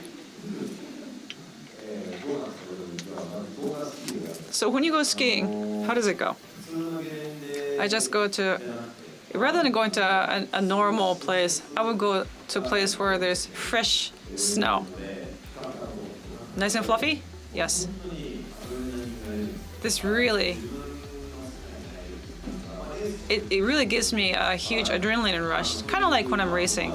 So that's what I like when skiing. But of course, that could be dangerous too. And I'm aware of that, so I don't push myself too much, but I probably will try it at least once at slower speeds. You're race drivers. I hear faster drivers are really good skiers too. Right, like Michael Schumacher, that era, I think everybody was skiing. Yes, this is a favorite hobby by drivers. No, don't do it during season. Right, we're very careful. But we often say this, but when we're just randomly walking, but we could get into a traffic accident. But once we start talking about this, we can't really do anything. There is no such as zero risk. Even when you're riding a bicycle, playing badminton, I mean, you could be doing anything. There's always a risk of getting hurt one way or another. So I maintain that awareness. I hear a comment on YouTube saying, be careful when skiing. Well, skiing is good for training because you get speed, right? So it helps with my eyes. So skiing is kind of like, it's like a four-wheel vehicle. You have the two stalks and the two skis. You're leaning forward or rear. And it's like understeering. So some people are really good at that. I mean, how entertaining is this though? Oh, it's fun. Do continue. Because we want to talk about what you do when you're not racing, and that's what everybody wants to hear from you. Okay, Rin Sato, what do you do? Well, I like to draw when I'm racing or not. I also started playing golf, like some of my people, but I'm really not good. Who do you play with? Hideki Okada? Yeah. It's not easy? I just can't do a good job hitting it. Oh! What's your score? 132. And at second try I got a little bit better. What about you, Tadasuke? My best score is 83.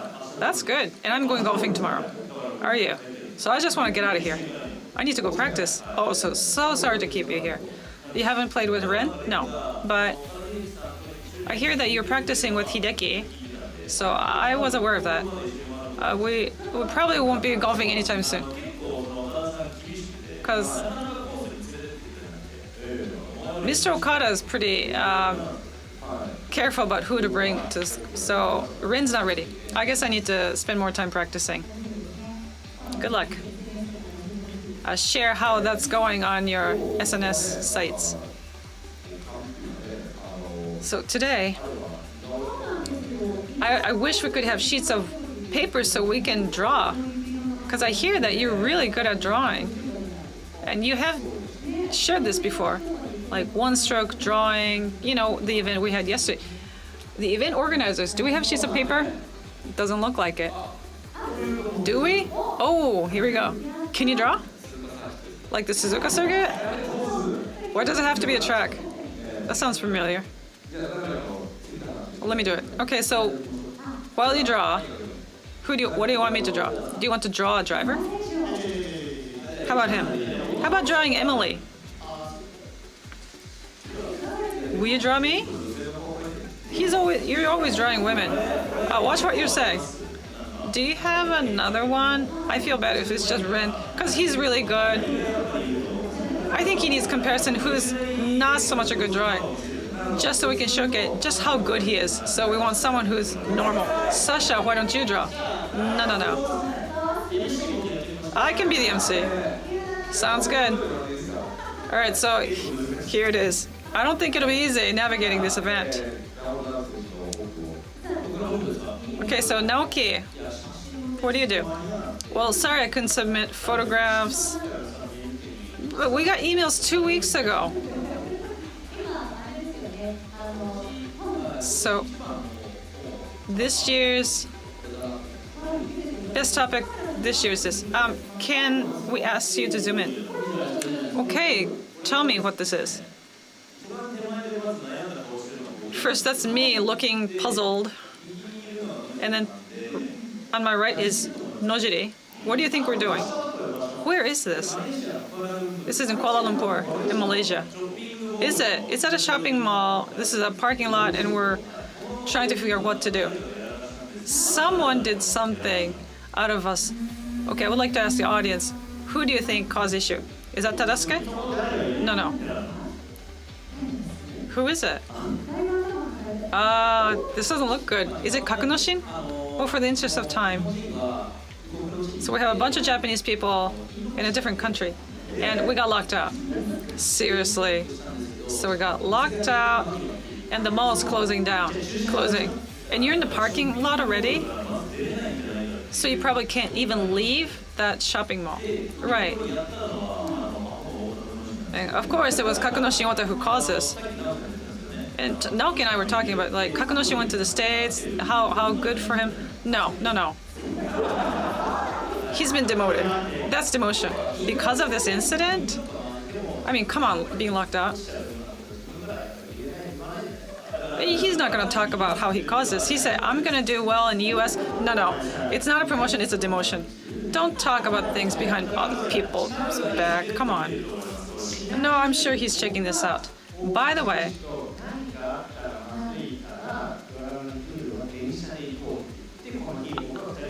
this day I went on the train because I was afraid that something like this would happen. But the other guys went by car and look what happened. So I told you so.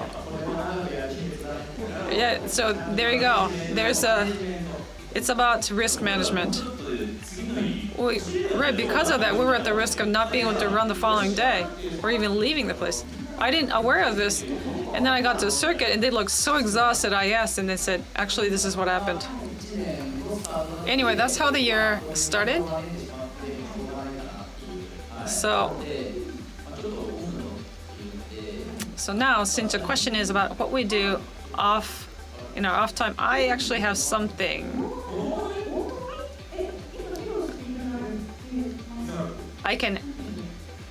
Can you do it?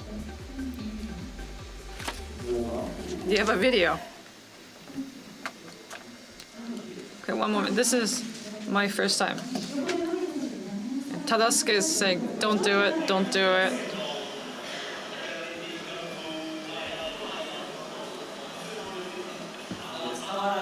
I don't think you understand what's going on here.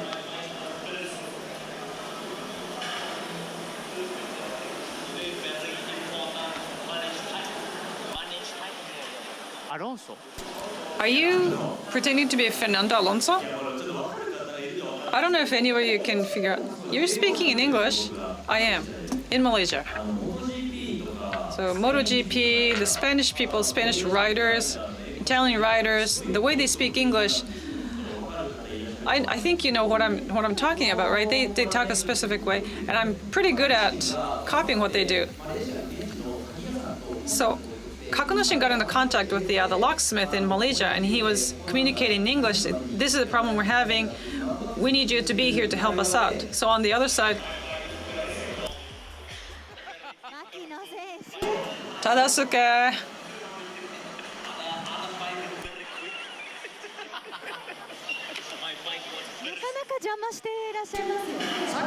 You're not helping things out. We don't often take pictures or videos of ourselves, other people, right? Tadasuke is good at that, and he's very good at copying other people.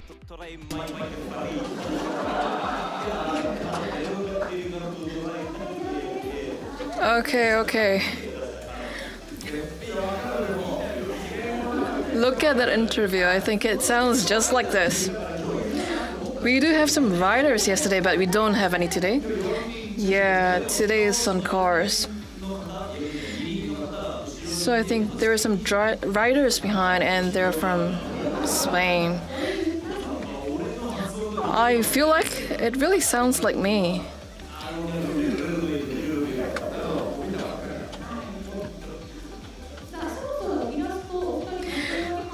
Maybe both of you are done with the sketches. Maybe we should not do this anymore. I'm not too sure what I'm doing. I'm done. You're done? Yeah. So can I show mine first?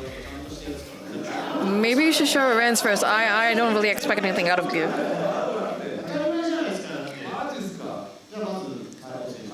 So let's go from Ren. Wow. This is me? Really? Thank you so much. That's amazing. This is... Wow.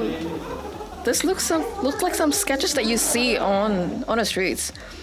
Do I look like this? I think Sasha is good. Maybe you're good at drawing with iPad, right? Yeah, and you can take more time to draw on iPad. But Sasha is really good at it too. I try my best. I nominated Sasha because I thought he would be really bad at it, but that was surprising. So I'll present both of them to you. Mine is more for warding off the evil. Maybe you can use that for your Instagram profile picture. Which one do you want? Maybe you'll lose some of your followers. Well, of course that would be Ren. Thank you.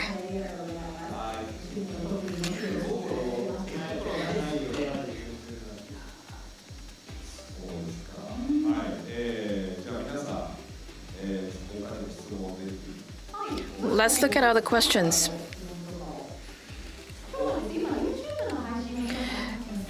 We have some YouTube questions here as well.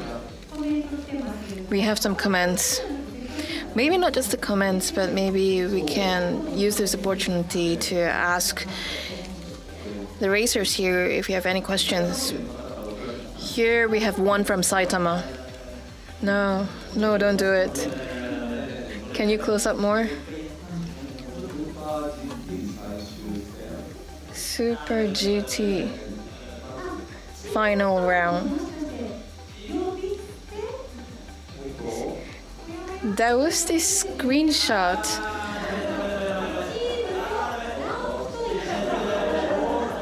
It says Team and Naoki without the honorifics.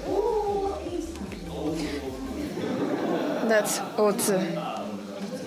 Otsu, you need to add San to it. Otsu is 30 and I'm 27. Everyone is teasing him. I think he enjoys it. And he seems really pleased with it. But I think he's definitely watching this. Say hi. There is this breakfast of Yamamoto. I think that was a question. What is your breakfast? I was just thinking, why would my breakfast be out there? What did you have for breakfast? I had a bread from a coffee shop.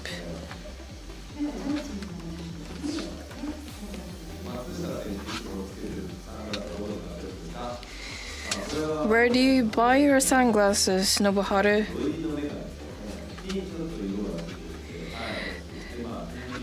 It's a prescriptive glasses, so I got it from a sponsor, and it is tinted. I'm not able to pronounce it properly because it's in English. I don't think they're watching it, so it's okay. And what's your favorite fit? Who? Maybe all.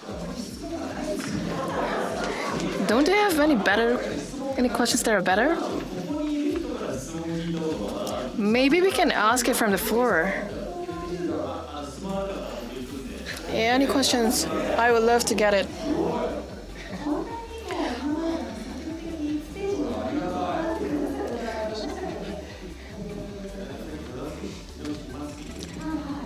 I think Tarasuke was just having too much time yesterday. I think he wants to move around. That's why he's volunteering to go over to hand over the mic.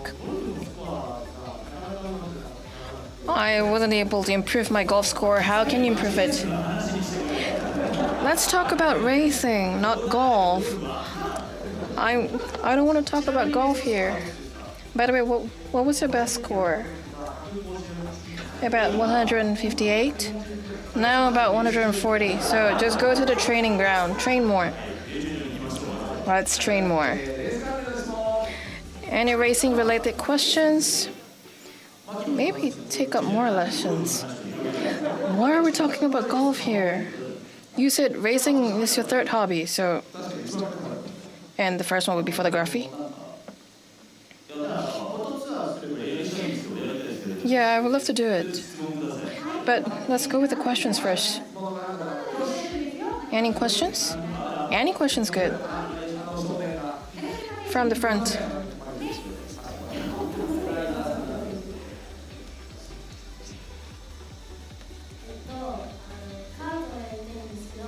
I really want to do karting. Do you have any good tips? Let's ask them. Let's ask Ren. Maybe Nakajima Racing. Ask Takuya. Do you do kart? Not yet. I would like to try to do it. My youngest son went to Odaba City karting. I think it's just 2,000 yen per round.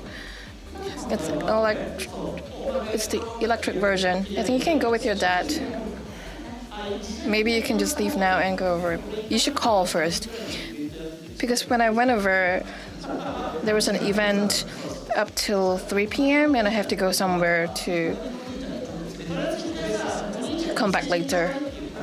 So maybe tell the big brother next to you, give me 2,000 yen so that I can go.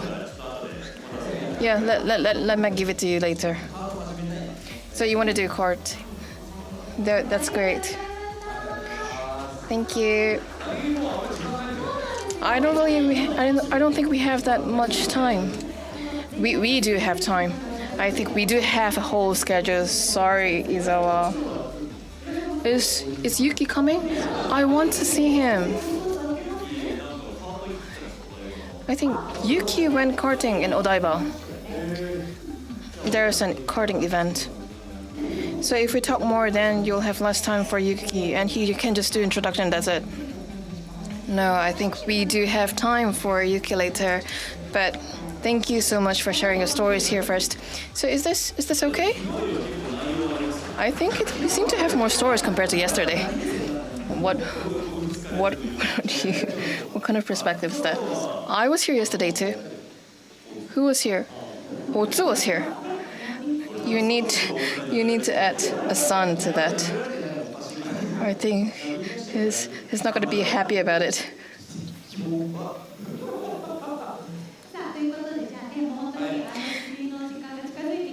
So we're closing up on time.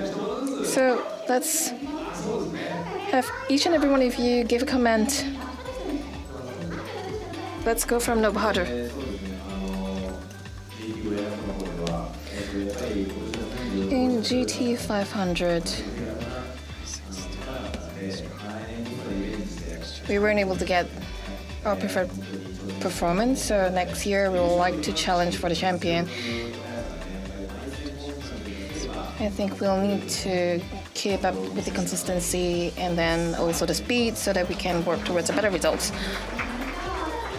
Looking forward to that. Next on, we have Rin. This year, wasn't able to win the championship, so next year, we'd like to aim for it. But really appreciate your support. Thank you. And next on, Takuya. Okay, yes, thank you. So, this was a rather difficult season this year, but I saw some glimmer of hope. We have some positive signs. So, next year we're going to be going with the same package, if you will. And I hope that the younger drivers in this category will continue honing their skills. And hopefully next year we can win the championship. I look forward to your continued support. We look forward to your tag team with Riki Okusa. Okay, Naoki Yamamoto?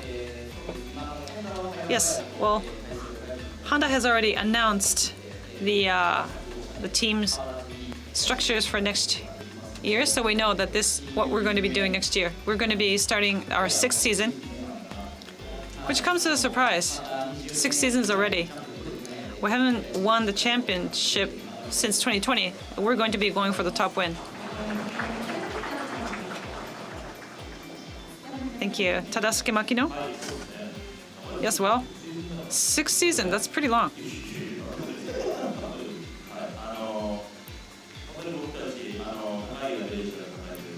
I think we're able to show a consistent speed and strength. We know we can push ourselves more. We want to bring back better results next year. Winning back the championship sounds excellent. Thank you so much, dear drivers. Thank you so much for the 5 drivers from Super GT. Thank you.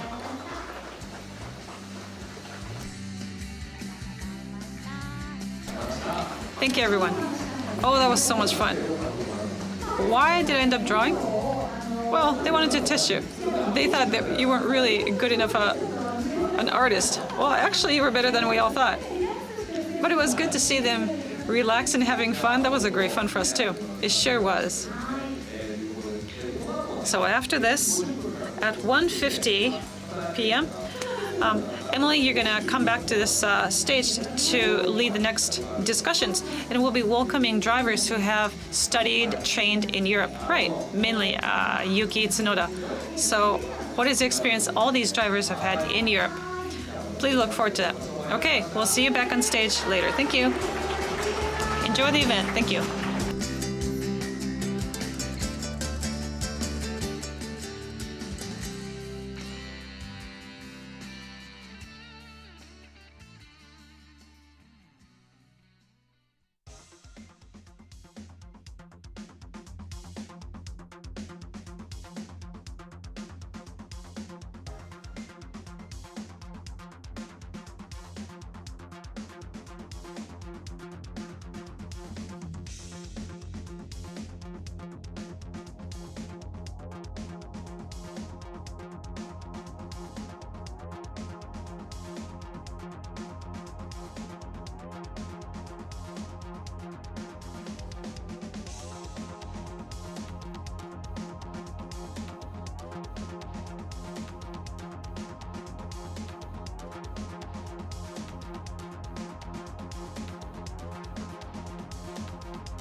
かすもの、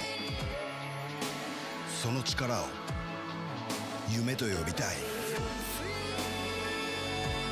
The power of dreams. How we move you. 自分の手でホンダを勝たせたい。 My dream is to be a Formula One World Champion. 飛行機に乗る経験を身近にしたい。私の夢は人の暮らしが自由になる乗り物を作ることです。 Probably to try and stay on top. 常にやっぱり人生は挑戦だっていうのがいつも心がけていることなので、挫折って捉えないようにしてる。 For me, I think nothing is impossible. 人を動かすもの、その力を夢と呼びたい。 The power of dreams. How we move you.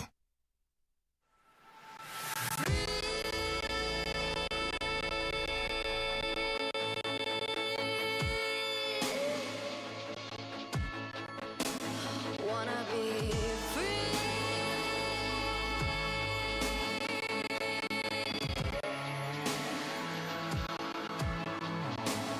Gonna be free. The power of dreams. How we move you. 自分の手でホンダを勝たせたい。 My dream is to be a Formula One World Champion. 飛行機に乗る経験を身近にしたい。私の夢は人の暮らしが自由になる乗り物を作ることです。 Probably to try and stay on top. 常にやっぱり人生は挑戦だっていうのがいつも心がけていることなので、挫折って捉えないようにしてる。 For me, I think nothing is impossible. The power of dreams. How we move you.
everyone.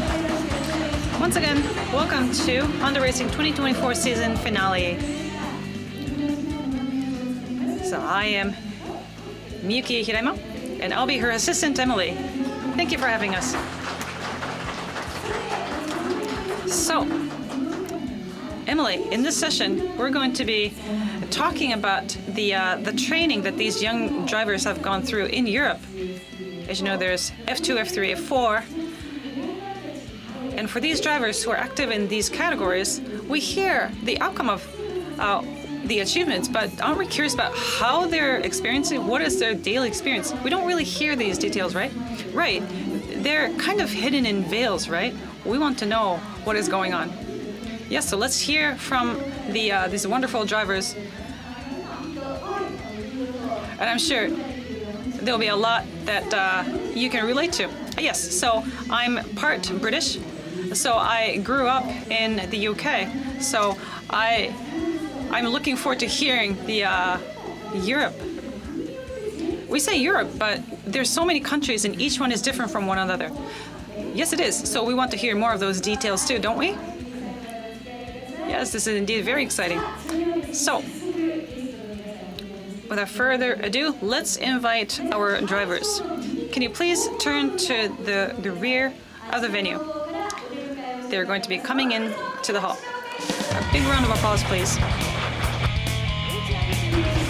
HSC Racing Drivers, Nobuharu Matsushita, Tadasuke Makino, Yuki Tsunoda, Ren Sato, Ayumu Iwasa.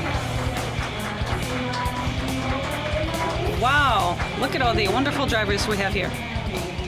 Gentlemen, please stand before the chairs. So, some of you have been speaking at these events, but we have a fresh new set of audience, so can you please introduce yourselves? Let's start with Nobuharu. Hi, everyone. I'm involved in Super GT with ARTA, driving car number 8. I'm Nobuharu Matsushita. So this show is about what we will be talking about overseas. For me, it's been a long time, but I have very fond memories of my time in Europe. Thank you for having me. Okay, next, let's move on. Hi. So when was I actually living there? I think it was back in 2017-18 for 2 years. I lived in the UK. So yes, I can speak probably a fair bit about Europe. Thank you. Next is Yuki. Hi, everyone. Only very recently, I relocated to Milan. So there's a lot of fresh experience I'm gaining from that, and I look forward to sharing them with you. And also share among the drivers. I'm really looking forward to just enjoying this session. Thank you. Thank you, just freshly moved. Moving on, Ren. Hi, so I lived for a year in France. I was roommates with Ayumu, so looking forward to talking about that. Great. Thank you, Ayumu. Hi, everyone. So I lived in France for a year and then moved to UK, and next year will be my 5th year in the UK. In my case, a lot of other drivers say Milton Keynes is not so meh, but I actually love Milton Keynes. I'm enjoying my time. Well, that's great to hear. Yeah, so maybe I can share some about those experiences. Thank you so much. Please do feel free to take your seat. Ayumu says, I love Milton Keynes. Well, Milton Keynes is, I mean, it's not urban. Milton? It's not milk and tones. Come on. That almost sounds like food or something. Okay, let's hear from all of the drivers here. So to start, when you talk about study abroad or training abroad, we all wonder, how did you deal with the language barrier? Before you started competing overseas, were you able to communicate well enough, maybe with broken English? Well, in my case, luckily, when I was in, I used to go to an international school-related kindergarten, so I had that experience with pronunciation of English. I think I was able to better understand what was being spoken at. But when the one speaking, I wasn't really speaking actively since my kindergarten years, so I had to translate from Japanese to English in my mind first. So at the very beginning it was bumpy. So I would say I wasn't really good at. What about you, Tadasuke? Well, when was that? I think it was in junior high school. I had to stay in Switzerland, so I had a little bit of experience. But since I started living in the UK, I did go to language school. You did? Yeah, and also every day because I was so bored, I had time. Oh, I had lots of time. Only time. So why not study English and also did training? That's how I spent my days. And you would drop by this team. So, Nobuharu, where did you go first? I first went to France. I was living in Paris. It was 2015. I also had a 2-week stay in the UK when I was in junior high school just for the sake of learning English, but that was really it. So that doesn't mean I'm fluent in English language at all. And these native English speakers, they go so fast I couldn't tell. So that's how it started for me. So given that, how did you prepare? Speed learning. You just listened to a lot of it. I remember that program, the English language program. That was so popular back then, the speed learning program. Who knows speed learning? You've heard of it? It sounds familiar. Wow. I also did it too. Ayumu, what about your English capabilities? Well, I think my situation is pretty much the same as Yuki. I used to go to an English language program when I was in kindergarten, 2-3 years, but that was that. So I could understand what I was hearing. That was no issue. So I think my listening comprehension was good, but once I had to move there and I had to do the speaking actively, then that was not so easy. I know what they're saying, but I could not really return the ball, if you will. But that was only at the very beginning. In the first year after relocating to UK, I was able to greatly improve. So that first year was huge. Interesting. So Yuki, as you mentioned at the very beginning, you want to be able to start thinking in English, so not translating. That took a while, but that is important in your communication, right? Definitely. So, for example, after you do the practice running, you want to speak with the engineers. This is how the car was. I was okay with it, but it's not quite detailed as I'm able to do it in Japanese. And it's those nuances and those details that are really, really important. So I think that was a struggle in the beginning. Especially around 2020. Maybe it's probably not going to say this, but there's Makina, this Makina here. I think everyone knows your Japanese really bad, but you don't have to say this Makina here. We do a lot of gaming together, and I keep winning it. And it's fun back then. And we did a lot of gaming. And he said that I think he was just not very polite in his words. I think in the games you'll be able to see his words, like his language is just bad. And even his neighbor was complaining because he's too noisy. Yeah, I think we have a lot of passion in it. Yeah, I think overall, you put it in a very positive way. Very serious in gaming. So, for Makina and for those who went abroad to study, do you keep good contacts with each other?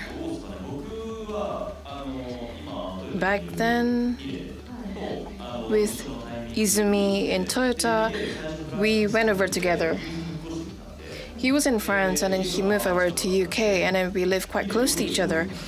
And he was really good at cooking. So I always go over, made him cook for me. We went over for dinner. So it was really good. His omelette rice was really good. Yeah.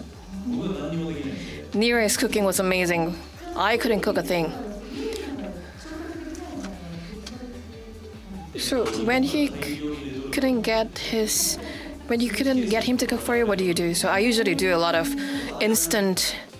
I would bring a lot of instant packs from Japan and try to use that. Like all of the condiments, I will buy it from Japan. For UK, I think it's quite expensive to get it there. Like France or Italy, I think they only have pasta or pizza. So if I want to cook myself, then I think like those instant packs and condiments would come in handy. I think when you were very quiet, is there anything that you must carry with you on your trip? I think cup noodles. Both of you live together, right? So did you cook? I cooked. And he would do all the dishes. He did a lot of dishes. Yeah, he really does a lot of cooking. But now that he's gone, I have to cook myself. It was quite sad. Sounds like you guys are a couple. It was in a house, but then we lived like upstairs and downstairs. So there are a lot of really embarrassing episodes too. Are we going to talk about that? How many years did you live together? 1 year. 2020. And that was in France. So not really rivalry. We are rivals. So it would be really awkward to go against each other in the race and then go home together. That would be awkward. But he still cooked for me even if we had those episodes and go back home. It's really nice to hear that. Yeah, for me it's just me alone and I don't really have any friends back then. Language-wise, I feel if I'm placed in a place where I couldn't speak English or any other languages, and I'll do something about it. I think for them as well. I think maybe in such situation that forced me to speak that language, I think it's a good way. And in a good sense, I think it was great. Because if you don't use that language, we tend to forget. I only go travel abroad on personal trips and then don't really have much opportunity to use it. I think Yuki is very familiar with that B word. But recent years I'm trying to be nice, to be really nice in my language. I think I don't really like to use those foul language. But we do have a lot of private recordings, you don't say that. So I think when you're in a fight, and then you have all the English foul words coming out because Yuki loves those words. No, that's not the case. Yuki he just has a really bad language. I think back then when I was there for 2 years, I was completely, my brain kind of tuned to English channel. And I talk a lot in my sleep and all my speech was in English. But now, not anymore. But I was just wondering, do you dream in English? All Japanese? I think so. I think I don't really talk much in my dreams. Yeah, I don't really talk much. What about you? Japanese? I don't really remember. What about Matsushita? I don't really talk much in my sleep. So maybe in your dream you're just quiet. A little bit different. Maybe that's not very nice to say it. So maybe Emily would be in English? because I think your English is so good that we can't really catch up because she's native. So let's speak in English? No, let's not do that. I actually speak in English early on. In Spanish English. I spoke Spanish English early on. It was a really good...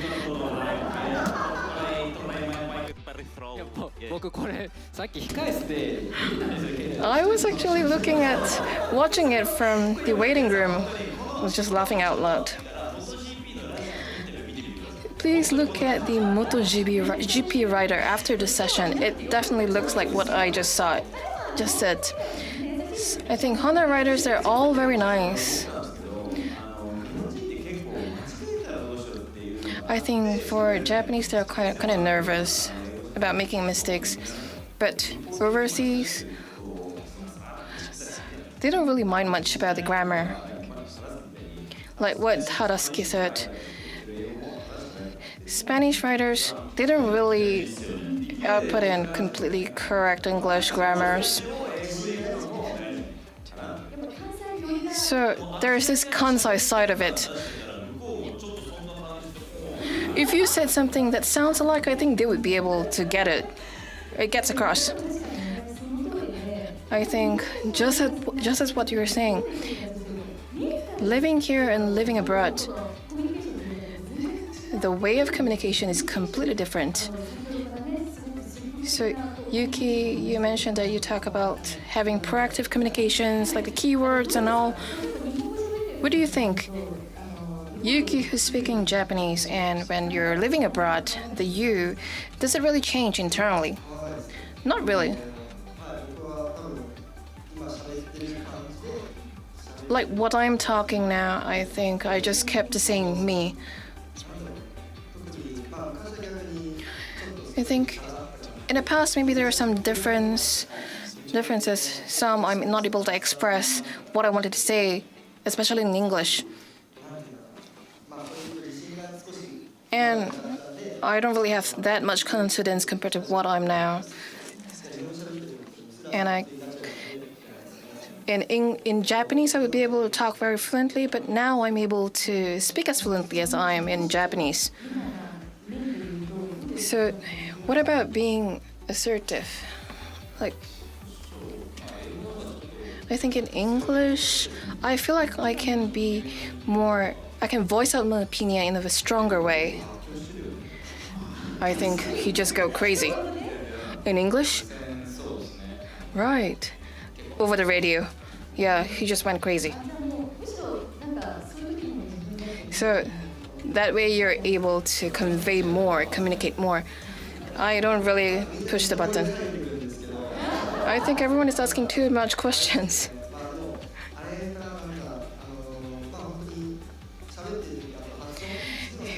When I'm talking, I think the next step would be the pronunciation after being able to speak English. And then in terms of pronunciation, it's really important, right?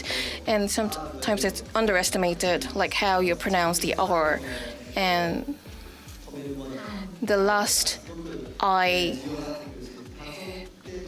And overall, the pronunciation for English and for British and American, it's different. You have to make sure that you're pronouncing everything correctly, because otherwise it could lead to misunderstanding. So I think pronunciation is the next step. I have a piece of advice for you, Yuki. Think about it as singing. Just remember the sounds and then just recreate that with your mouth and just be aware of that rhythm. That's going to help. Okay, well, I listen to a lot of songs from around the world. Can you sing?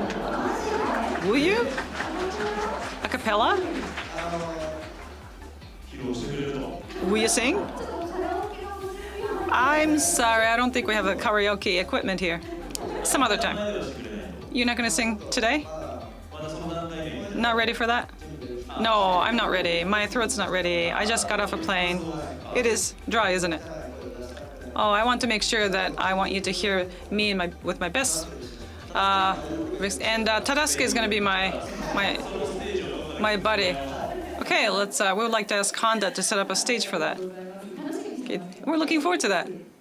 Will you share that on social network sites? Well, if we do it, we'll let you know. Excited for it. So when you relocate from Japan to a different part of the world, there are so many changes you have to go through. I'm sure there are lots of struggles, surprises. So Tadasuke, what was the most difficult thing, or was there any notable failures that experienced? Well, it's not so much a struggle, but it was just the one thing I could absolutely not get used to it. So I was living in Oxford, and I would get off the plane on the Heathrow, and I would take the taxi cab. I don't know, for some reason. Taxis in some countries could get really smelly, no? Isn't that you? Shut up. That was a good one. Thank you for doing our job. We're always talking like this. We're just jabbing at each other. Great combination then. It's that smell. I can understand what you're saying. I think different countries have different smells. It's the smell that I just couldn't get used to, so that's why I really struggled taking taxi. Maybe you're sensitive? Maybe. That smell experience you get. I'm sorry on behalf of UK. You're from the UK? I am. Awkward.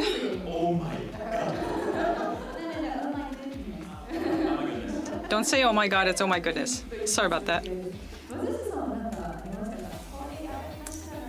What about you? Okay, rental car key. There's a circuit called Rebel Link in Austria. And that's about 2 hours drive from Vienna. And after the racing, I could not find the key to my rental car. Uh-oh. But I have to drive it back to the airport. But I couldn't do anything, so I asked Aguri to drive me. I know he had different engagements, but he had to drive me. So I got back home, and I was looking everywhere, my backpack, and I went back home. Ah, shoot, my racing wasn't so good. I just dumped everything, and there it was. It was in my bag. And of course, I have to pay penalty. It was about 70,000 yen. So expensive. It was awful. So there was one such episode. You probably experience this a lot because you're always on the move, going to different places. If you lose something or leave something behind, I know if I leave something on the airplane, it's awful. So I had this new jacket. How do you forget your jacket? AirPods, maybe? You don't get it? No, seriously.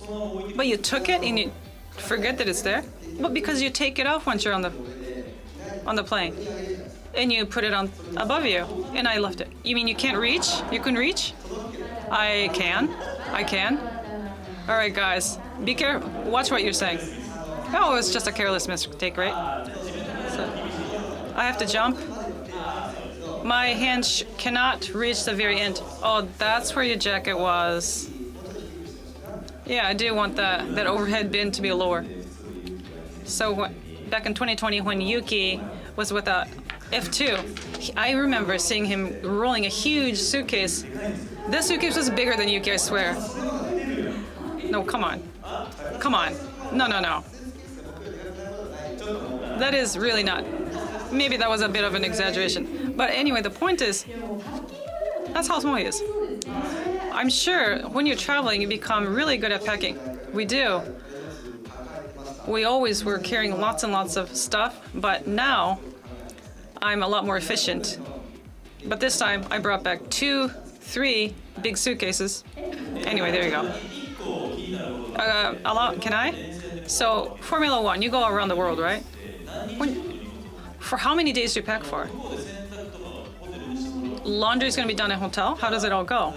So, for example, you take 1 week's worth, and you wash if needed. Yeah, and also depends on the weather. So, for example, in the United States, Las Vegas, Qatar, Abu Dhabi. So this was a sequence 1 year. Las Vegas was cold because it's in winter. In Qatar, Abu Dhabi are more summer, right? So when you have this, I would take 1 jacket for winter. And that's what you left? Yeah. But Qatar, Abu Dhabi, we were okay, but I would take, multiple t-shirts because you can wear this no matter the weather. Or you could also do laundry where you are. So if you're Is that why you were shopping in Roppongi? No, I brought everything. I haven't lost anything. I have purchased a winter jacket. I wasn't going to lose it, so it was in my hand the whole time. You love your jackets. I do. So Ayumu, Ren, do you want to ask for any advice episodes that you might be able to learn from these three who have gone to Europe before you? Ayumu, maybe? Yeah. But I'm so used to it already. And since relocating to the UK, I've been living by myself. I'm fine, there are no issues. Ayumu, this season, you had Super Formula, but you had Simulator in Europe, so you've been flying back and forth all the time. What do you pack when you have that kind of schedule? So, each time my stint in UK is different in terms of spend. So sometimes I don't even check in anything. I would just take like a check-in luggage. Seriously? I think that's how it is this year. I feel like I've really been able to do a good job. But when it's really, really bad, when I have lots, I would take a big suitcase, a rollaway with a huge Red Bull logo, maybe 2 of them even. And I would get down on the Shinagawa train station. People just glared at me for having too much carrying. I know, and those are so loud too, so sorry. So those around living Shinagawa, if you see someone with big Red Bull suitcase, it'd be nice. You need to leave. You need to leave Milton Keynes. Allow me. But seriously, even Brits would agree, right? Well, I'm sorry, I'm more Manchester, so it has nothing. Oh, Manchester's nice. I want you to know different places in Europe, because what you're doing, you're in a protected area, just in one place. You don't know the outside world. Well, Milton Keynes is exactly like that. It's like a closed-in fortress. What do you have against Milton Keynes? It's a new town, though. It looks new, but inside there's nothing. I know. But in other words, it has everything it needs at bare minimum. There's no excess. It's comfortable for me. But seriously though, go somewhere else. Milan. You lived in France? But that was Le Mans. Yeah, which is similar. I feel bad for you. Well, how is it living in Milan? Oh, it's awesome. There's so many awesome bars, and the atmosphere is amazing. It's very relaxing as a town, I think. I think London is more relaxing than, say, Tokyo. But you see these wonderful Italian locals, young people, old people, they're all in the afternoon, they're enjoying aperitivo. That atmosphere is just amazing. I'm so envious. You probably don't have that in Milton Keynes, no? I'm so sorry. But Milton Keynes is a young town. You really do love Milton Keynes. No, but it's so comfortable. I mean, there's not much for play, but so you can fully focus on racing. Yes. I mean, if I'm going to be a racer, that's all I need. But people often recommend me London and Oxford. Yes, Oxford is amazing. It's a wonderful environment, and it's beautiful too. The city is beautiful, it's clean, and there seems to be a lot of nice people. And the food is great. I was with, I think when I was there was George Russell and Mazepin. I think we went to the same gym, and we live in the same apartment. So I think you seem to be overlapping with different drivers at the same time. Sorry. The best country is still Japan, no doubt. I think France as well, I think it's really dangerous. Maybe I shouldn't say too much about it, but I think in that sense, Japan is the best country. Don't you think so? Yes. You don't really think so. I think Europe is growing into me. Like gypsy, and all. Maybe it's not good, but there are a lot of nature. On the highways, you can drive for more than 120 kilometers per hour. And they really stick to the traffic rules as well, and it's stress-free. And wine was great. I see. Especially for the children who are watching this. Maybe some of them would be aspired to become a racer overseas as well, so this would be a very good opportunity. I think after listening to this, maybe no one wants to go over to Milton Keynes. I think we're closing up on time. So with overseas, I think there are a lot of people who are studying there. Do you have any words to send to those who are interested? Maybe from AOYAMA. I started from France F4, F3, F2, and has always been abroad since then. And I have come to the F1 reserve position. To be able to come to where I am today, I feel like it is huge. It's not that I'm not really interested in going abroad before that, but I've never had experience before. But to get this opportunity from Honda and get into F4, and I was able to enjoy this whole experience, and from there, would really want to reach the pinnacle in this industry. So I think that has been a really good turning point. I think overall, I would want people to be able to experience it and take up this challenge. And by taking up this challenge, I think there's a lot of things that you can pick up along the way. If you're not sure what you want to do, you should take up the challenge. What about Ren? Like what AOYAMA said, by taking up the challenge to live abroad, I think you'll be able to open your eyes to all the new things that you've never seen. And for all the younger generations, would really hope that they could get to do this. And what about Yuki? What I wanted to say, I think everyone is saying abroad, and I feel like sometimes for the overseas driver, they might be overestimated to some point, and then because you're Japanese, that's why you're underestimated. I feel like they do have a very high level here as well, but we don't want the Japanese to underestimate the Japanese drivers as well. But by being able to go overseas, it really doesn't really mean that you can upgrade yourself all of a sudden. Japan does have a very high-level motorsports environment, and there are a lot of fan drivers who come over as well. And we want to really improve that kind of ability.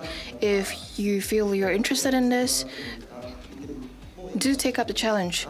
Try it and go for it. And not just for motorsports and overseas. Try living abroad, and it really opens up your perspective, especially in the past 6 years. But being able to be abroad, I was able to have the chance to talk to more people. Why is everyone laughing? Yeah, I think I grown, right? I did. Grown over the years. Yeah, please continue to support me. Thank you. Makina. Yeah, I think but just listening to what Yuki is saying, it almost brought tears to my eyes. Not just racing, but by going overseas to learn and see new things, I think overall it's a very good life experience. Like what Yuki said, Japan is an amazing country, and motorsports it's at a very high level as well, and from different angles, look at it and look for something that suits you. Thank you. Yeah, to widen your perspective. And lastly, Matsushita. I really agree to what everyone is saying. To touch on what they haven't, for people abroad, if you were to live there, I think you will be able to know that we're just all human beings, the same. We are the same human beings. And on SNS, you will be able to see different information. Maybe go over and experience it for yourself instead of looking on just SNS. Especially for the younger generations, just go for it. Thank you. I think there's a lot to be learned from all of them here, so we'd like you to experience that as well and open up more doors in future. So I think time is up. Thank you everyone here. And please give them a round of applause. Thank you so much.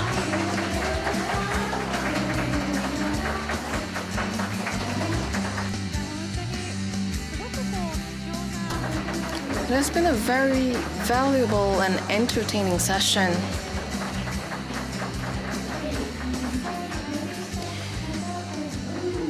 I think this is something we're able to, I think they're only able to talk about this because they have gone through it. Hope you have enjoyed it as well. So the next session will start from 3:20 local time.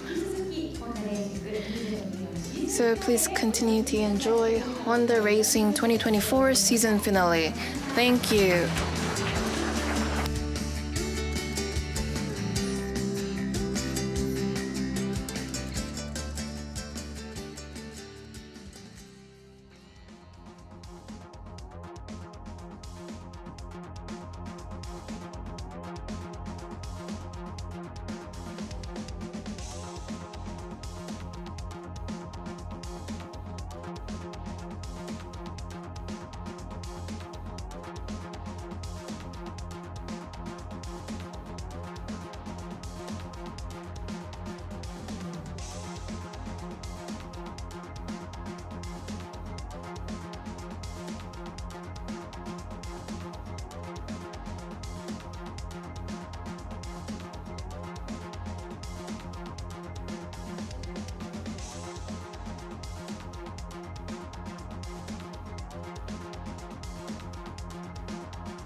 Never seen a bluer sky. Yeah, I could feel it reaching out and moving closer.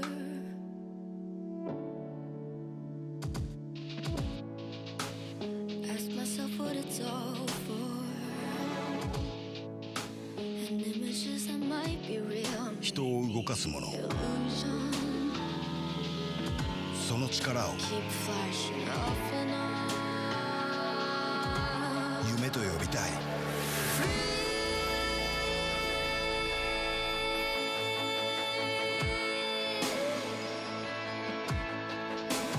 Wanna be free.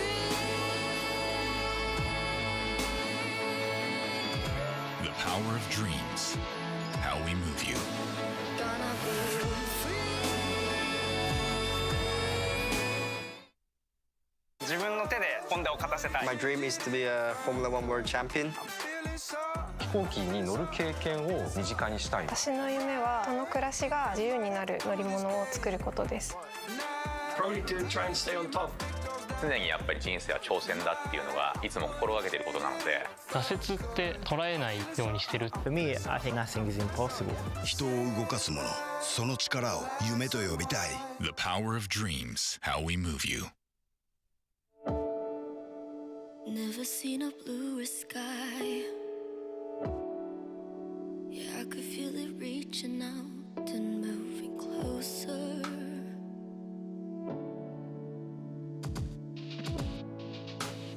Ask myself what it's all for.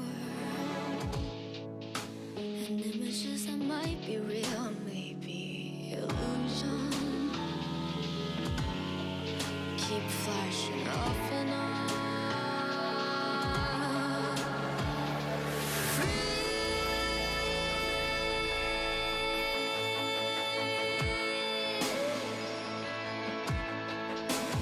Wanna be free.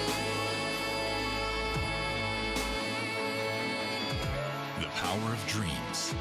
How we move you. Gonna be free.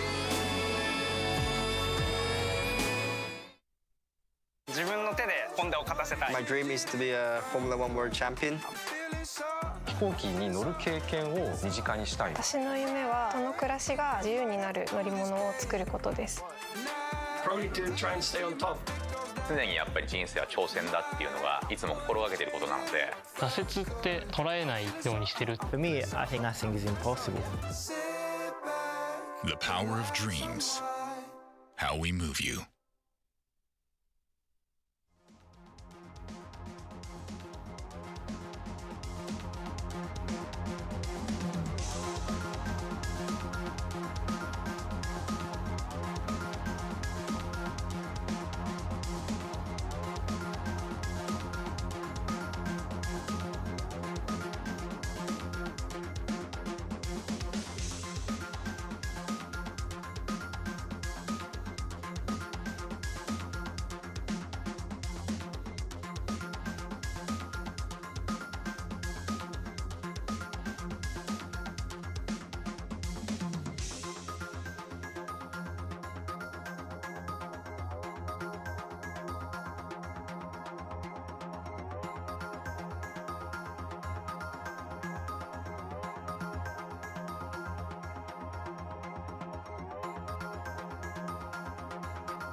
the room is packed.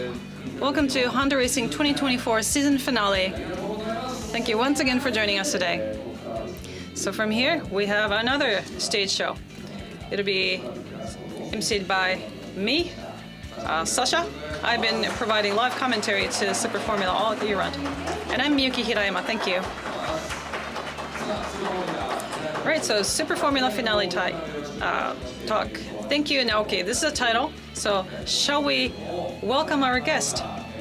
But before doing so, I would like to stress a point that he has announced his retirement from the category. So we're going to be welcoming Naoki Yamamoto himself as well as all the other relevant parties so we can illustrate his glorious past that he has with Honda and Super Formula. So shall we get started? Let's welcome our guests. Turn your attention to the room door in the back.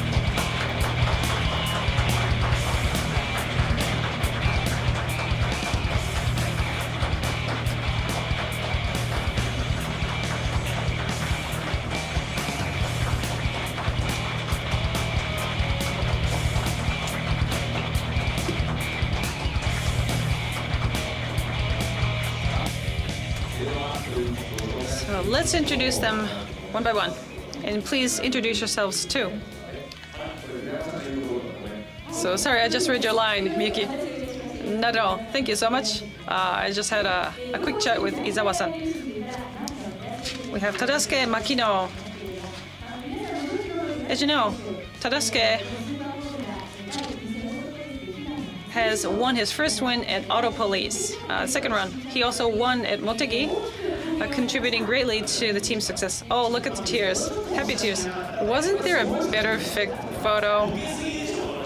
It's too blurry. Come on. I mean, where's the focus? Well, you can feel the energy though. Well, I guess. But is this the only photo? Look at your hair. Tadasuke, looking back on the season, how was it? Yes, finally I was able to have my top podium finish. It took a while, but I'm so happy it finally happened. I think it was a good season, but however, looking at the whole championship season, I didn't win the whole championship, so that'll be my next focus. Thank you. Next, from Team Mugen, Ayumu Iwasa. While running in Super Formula, he was also back in Milton Keynes on Formula One weekend, running the simulator. He was also awarded Rookie of the Year. So Ayumu, thank you. This season was a season where I know I could have done more. I of course did my best. That is why it makes it all the more difficult to accept how the season ended. So how would I put it? And those of you who've covered the series, you know, I've made mistakes, and simply I didn't have enough potential, perhaps. But in my life, there were really no race I didn't have a good start. But this year, I had 2-3 races where I really did not have a good start. So I wasn't able to create a momentum. So for me personally, and for the whole team, these became a big challenge that we need to overcome. So we'll take the learning from this experience and we'll be bouncing back next year. Thank you. Season 2, there'll be more to expect. Yes, I'm sure you'll build on your experience from this year. And I'm sure you're going for your first win. Absolutely. I'm going to do my best in winning that spot. And I'll do better next year. Great, so next to him is from Nakashima Racing. Excuse me, I'm sorry. Yes, we'll come back to the main guest here. So let's start with Ren. My apologies. I'm so sorry, Naoki. Your moment will come later. So Ren, this will be your third season with Super Formula. And towards the second half, you had some amazing moments. Can you give us a recap? Sure, during the opening, I was pretty good. And then the following rounds, I didn't do well, starting with Q1. So I was down a little bit, but I started picking back up. And the second half of the year was a little bit better, but I wasn't able to reach a podium. So this is something I'm going to really work on for the next season.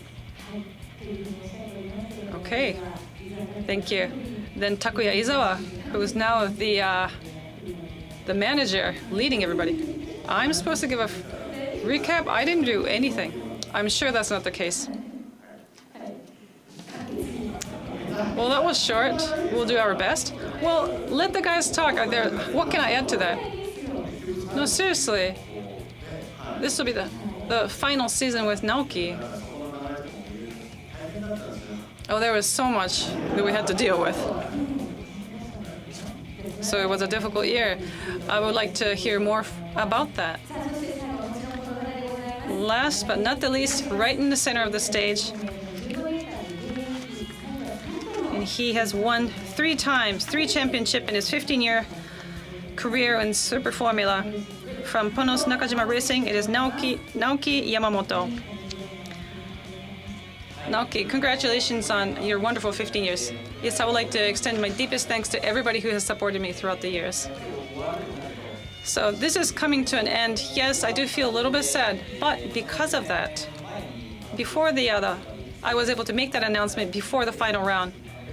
And I was happy to see so many people turn up at Suzuka, the final round of the year.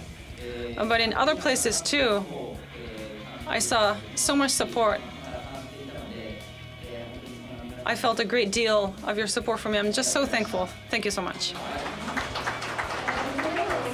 Okay, gentlemen, please take your seat. But wait a minute. No. And we see someone sitting, please sit up. Before we go on, we have a special guest. Okay, everybody, please welcome him onto the stage with an applause. This is President of HRC, Koji Watanabe. I thought it was going to be his wife. Thank you so much, Watanabe-san.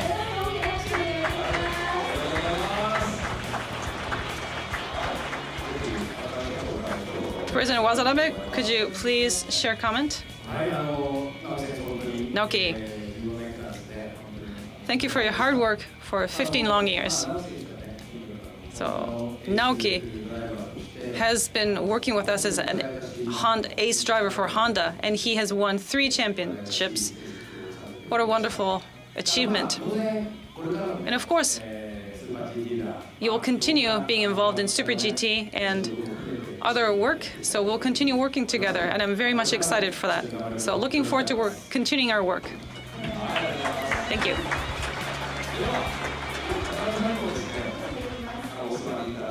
Watanabe-san, can you please join the drivers in joining this talk event? Okay, so we have to follow this order. Okay. All right, so let's start the talk session. Okay, let's look at his achievements. Definitely, yes. He's won the championship 3 times. Let's talk about the first time he ran in Super Formula. That was 2010. This is Formula Nippon before it became Super Formula. He won the Rookie of the Year.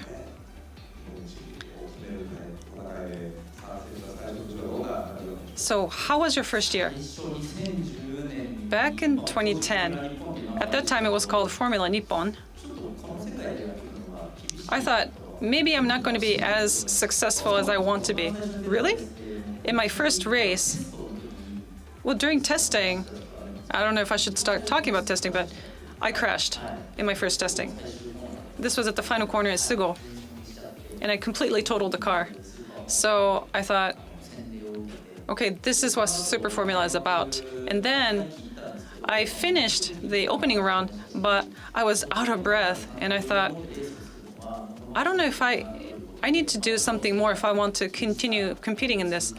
This is when I learned just how difficult it is to compete at a professional level. So Takuya, as you know, how was he back then? You probably say, we're gonna talk about 15 long years. There's so much. Okay, so he talked about that first crash. he did that in the first rookie testing the following day. The Nakajima Racing car was, that's what he drove. He completely totaled it. I think we went back together.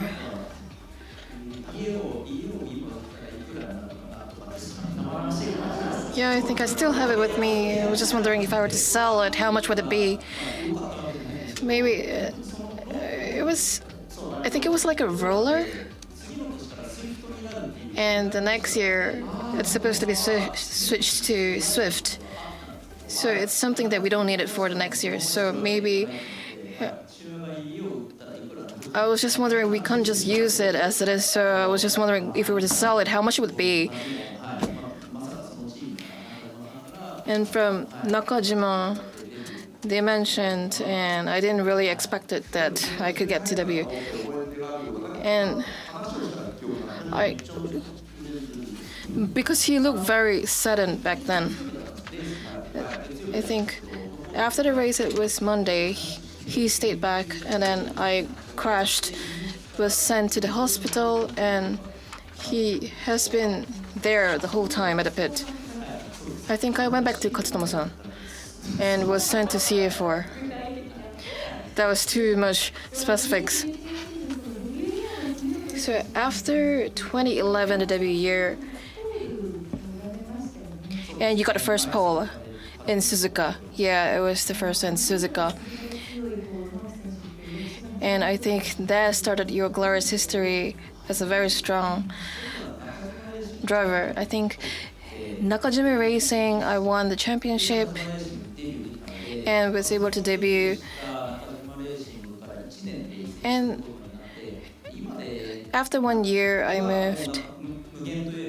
For Mugen, I think it's really a top team. Anyone would want to join. But Mugen wasn't like this back then. So when I heard Mugen is my next destination, it was quite shocking for me. But I changed my mind and said, I'm going to get a championship with that team. And was able to get a pole position, so that was great. And then I crashed at a corner with another driver and had to retire back then. That was how it looks like. That's why you didn't really get along? Is there a reason why? No, we get along, right? It's like, I don't know. I think. So in 2011, Ayumu, how old were you? 10?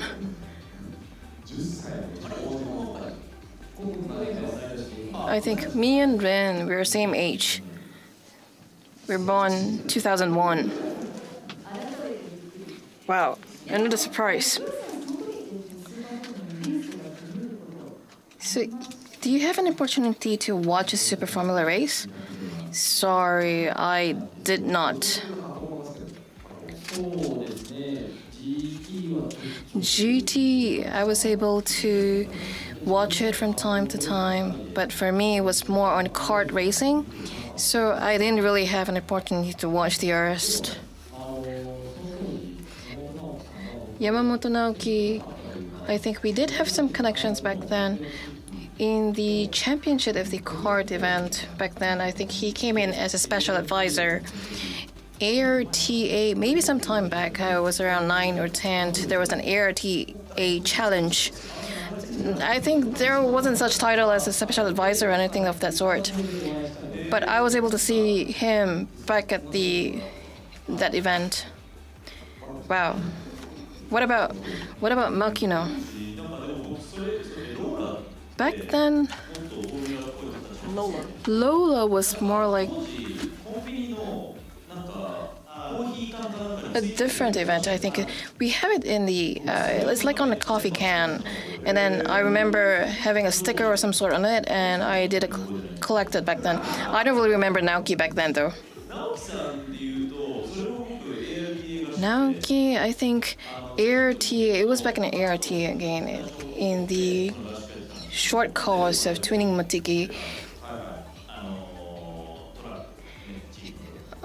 with the team. We were on the track, and I saw someone who's driving on the track, and that was Naoki. So he was running back to the hotel because the day has ended, and I think I was just running. I did some running training.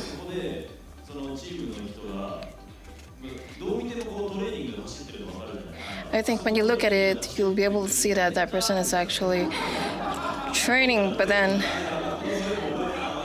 we were just asking, do you want to take a ride? But if that's the case, that wouldn't be a good training. So I think I remember he did agree to ride on it.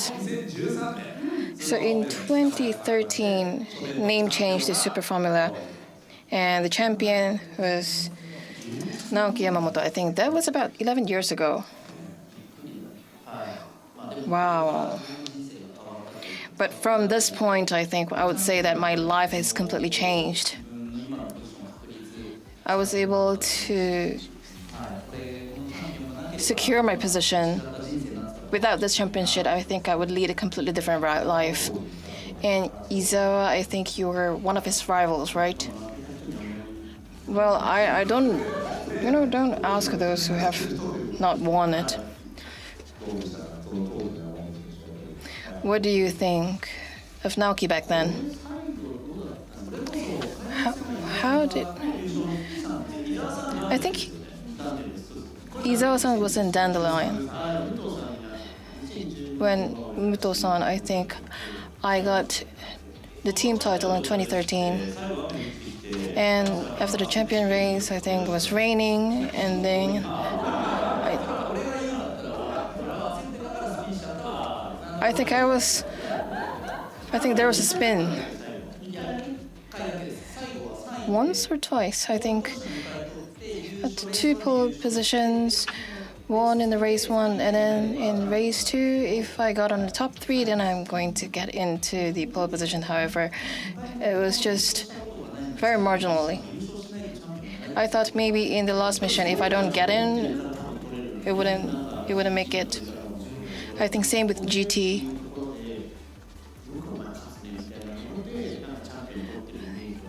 I did remember him getting the championship, and that was amazing.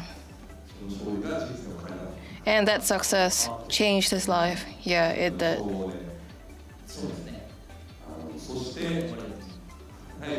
Yeah. Good luck.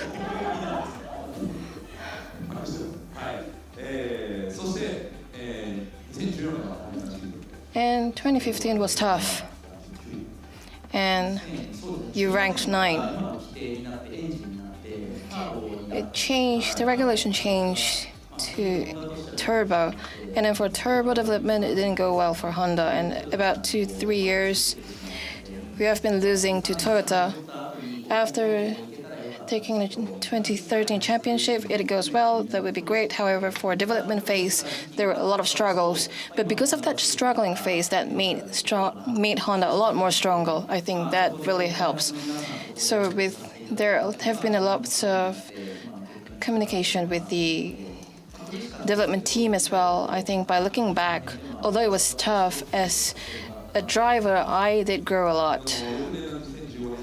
And for the next year in 2015, Honda won, and then you won the opening round as well the next year.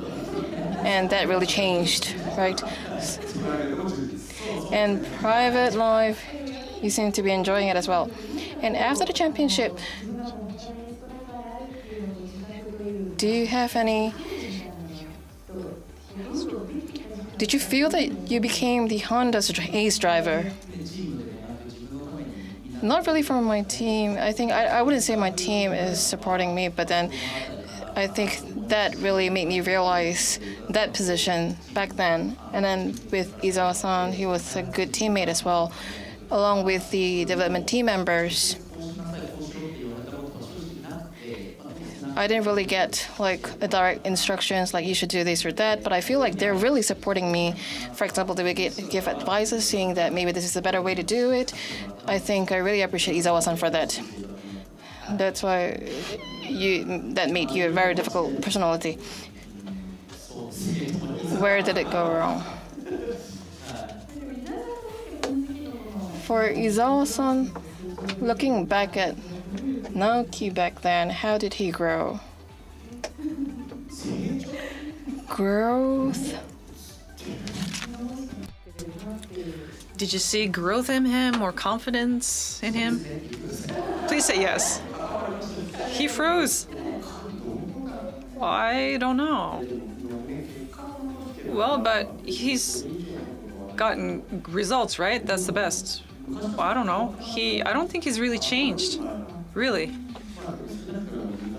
But he's always been very serious and passionate about racing. There's been a lot that I was learning from him about his dedication and passion. So in 2018, you won Sugo first and went up to the third overall ranking. This was a pole to win, and you also became a champion that year. But I won all those accolades. It was very close in every regard. So it wasn't an easy win for me. It was down to the very last second. All three of these, really. So yes, it is possible to win that way. And I'm happy I was able to have those 3 championship wins. But back then, the likelihood of me winning the championship was very slim. So anyway, everything is all just good memories looking back. At that time, you also won GT, so it was a double title for you. It was. Now that is one of the targets that people can go for, but at that time, winning both categories, winning double titles, was not really something you saw. But I was able to do this fairly well, and then that's when I realized that maybe there's a chance of me winning both. So I think the fact that I was able to do that back at time, this double title win in 2018 was, I was very serious about making that happen that year. I went for it. And Takuya earlier said that Naoki would always win the race that he absolutely needed, and that's where his strength is. But is that when you really shine, when you're put in a tight spot? Well, if you could have an easy win, that's the best. But when you're put in that spot, are you going to do it or not? You're going to do it. And I think I was able to show strength in those situations. But 2018, it just come back to me, but after this podium finish, there was a season-end party when everybody will celebrate with sparkling Japanese sake, and it was a nice ceremony. And everybody dumped their sake on me. And I was completely drunk during the press conference. I didn't drink it, but because of all that, the alcohol that was dosed on me, my body got really reacted. And because of that, I think they decided not to do any champagne fights. No, seriously, it was very bad. He was looking red. We were ready to call an ambulance. I know, Takuya was really worried about me. I mean, who would think that someone could get drunk from just having this dumped on you? But I think I'm extremely sensitive to alcohol. That's why I drink. So I said I don't do well with alcohol, but people still dumped it on me. This is really no laughing matter. And Kodai and Takuya just dumped it right behind. I was completely soaked, and I started shivering. Are you okay with alcohol? No. All right, just be careful, okay? Make sure people don't dump it on you. But usually in a champagne fight, you do get doused, no? Well, this is why I try to dodge those. I don't want it. It's not for entertainment. I'm worried about my well-being. So anyway, that's one episode. Tadasuke, back in 2018, do you have good memories? 2018, Naoki won the champion, right?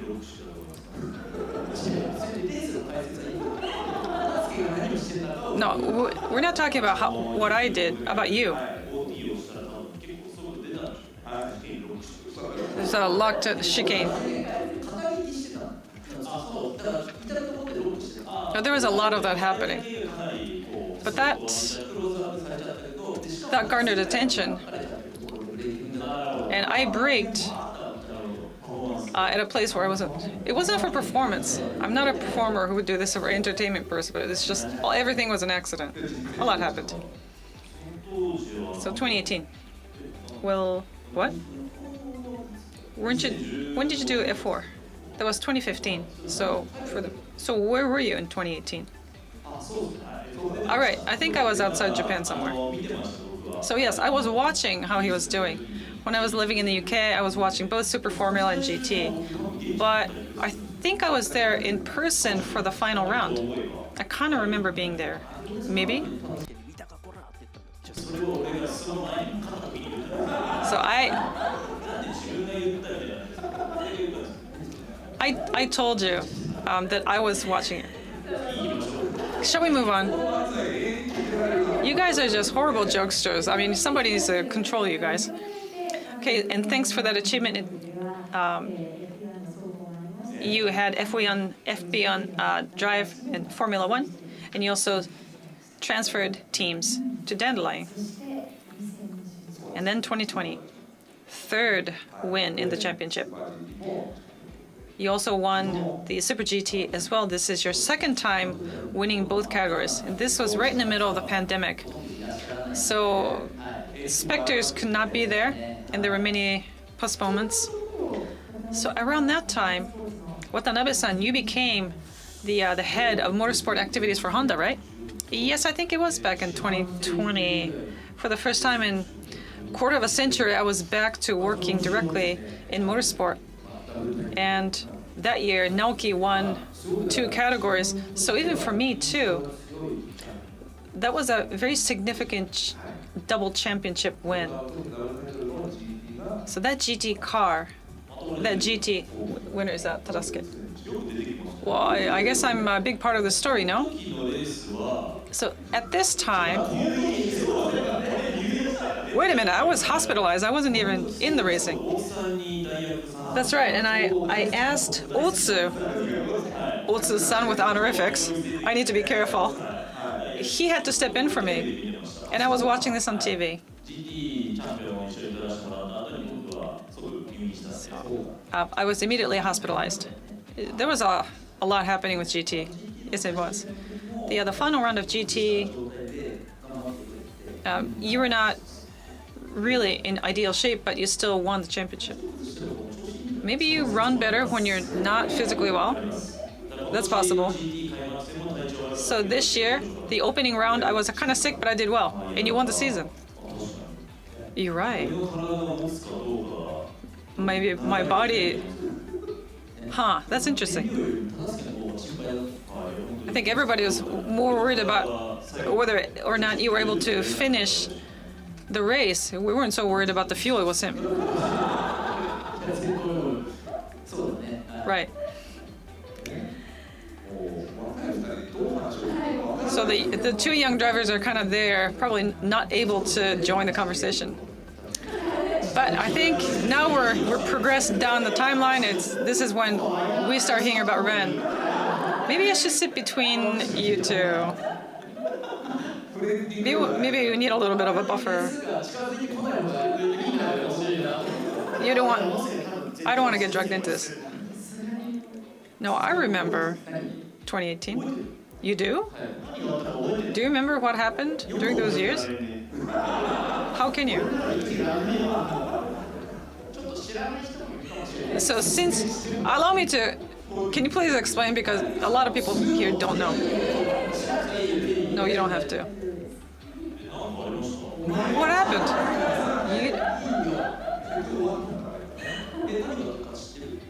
Do you know what happened? I know, I was watching it. What did you think? Ooh. I was a commentator and I lost my words. I didn't know what to say. But as a commentator, I have to keep talking. That's a tough job. Sometimes it's hard. It's not all rosy, is it? No, it's not. Because sometimes people get hurt. And we got hurt major, right? But now, it was Naoki's braking being too quick. No, there were too many cars and everybody was slamming down on the other brake. So, you know, that's why. Let's not talk about this. Let's move on to the next topic. Next. Okay. Thanks to Takuya, the good team principal. I know if it wasn't for him, how long did we work with? 3 years? It's all thanks to Takuya. I mean, come on. Why would Satoru-san choose these two? And Takuya, you were put in charge of working with these two. We went to an Italian restaurant for bonding at the very beginning. Yes, when we were at Suzuka, right? I realized we have to sit down and really talk and communicate. I know more so than ourselves, all the other people around were getting a little bit nervous, and they really cared about us. That's because you're a difficult person. But I learned that from Takuya. So yes, we did have that accident, but I really did not expect to be teamed up with him for 3 long years. But once we became teammates, I was able to learn all the positive things about him. Ren, working 3 years with him, what did you learn from him? Well, he actually scolded me a lot, so you're supposed to compliment me. Don't put me down. No, hold on. I hate the way you're holding the mic. What the heck?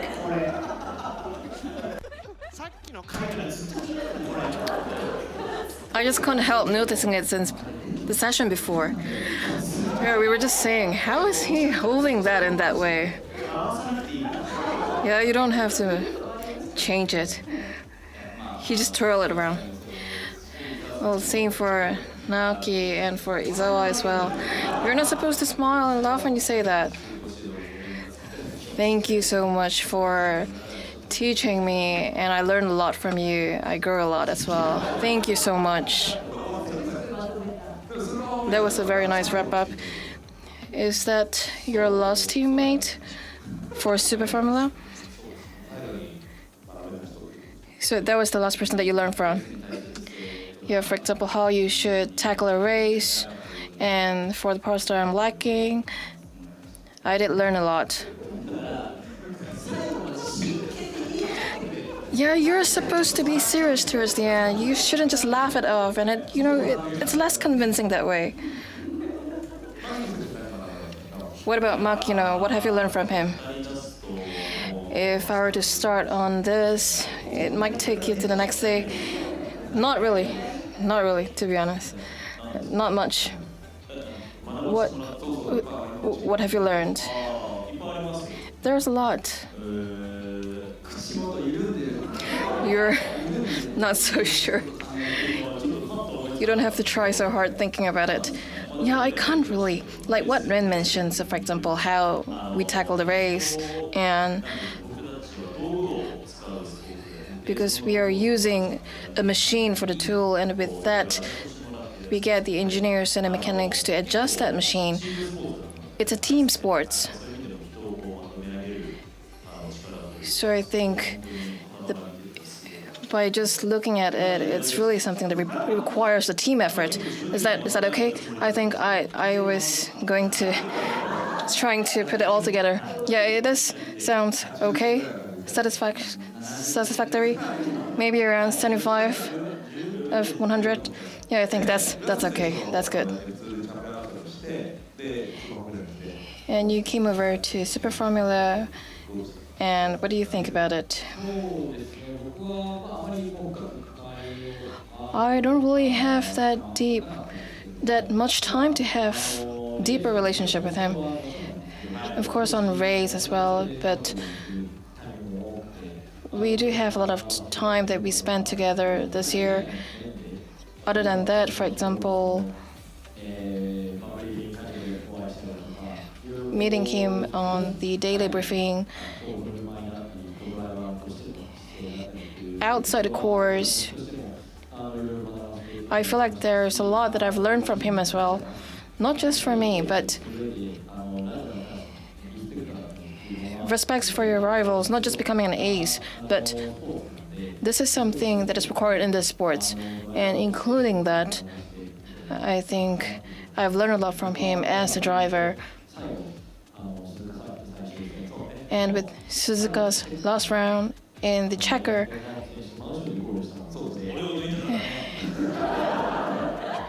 yeah, I think I was removed.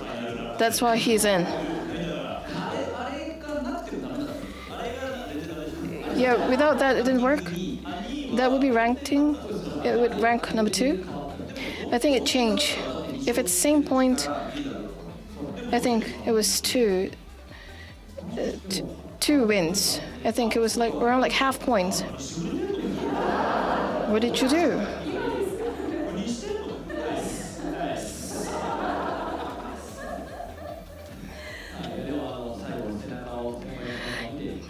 Yeah, looking at our seniors, I think I would really like to work hard so that I can catch up on them. Looking at their backs. Yeah, I always show him my back. Don't delve so deep into the nuances. Let's just say, work hard. Yeah, I'll work hard. I'll try harder. So next season, wow, a lot to look forward to. It will be interesting. Yeah, I'm looking for a comment like Ayumu's, but when I heard what Ayumu said, I really do agree to what he said. And I feel like as an athlete, he really makes it. But I wasn't able to say it. Maybe it was just too short. I think you were late to the last test. Yeah, you tend to forget. Don't do that. You remember the crash though. So for 15 years, 12 positions and 3 championships, thank you so much for your hard work. Through the 15 years of Super Formula races, when you look back, what would be the most memorable scene or memorable race? The 2013 championship, it really changed the whole thing. There weren't any rivals back then. I think no champion to a new champion. I've heard that over and over again. And after that, in order to prove that I'm worth it, I've been working hard, and that leads to the double title in 2018. And with that race, I think it is something that is very memorable for me as well, significant, and including 2020 GT, and the second double title is also very memorable. I feel like they're all good races. Was able to get the championship. I feel like those which I'm able to win the championships are very memorable. And Formula races, to say that I'm going to retire, and there's also a ceremony, I feel like it's not really common to have that kind of ceremony. When I got down from the car, I feel like that would be the last time when I'm in that position where I get down and remove the helmet. And I think they were just waiting for me, or somehow there are just people waiting. So happened, I think, we happened to be in that position. Yeah. Same here.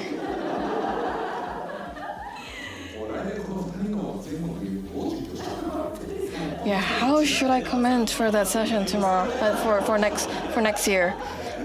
It's going to be a tough one. So maybe to recall it, we'd like to get everyone to watch it again and support. What about explanatory? I probably won't do it. Like I would say, Karasuke Makino, you should lose. But I'm going to say, yeah, all the best. I feel like I'm going to say all I thought about, so maybe not.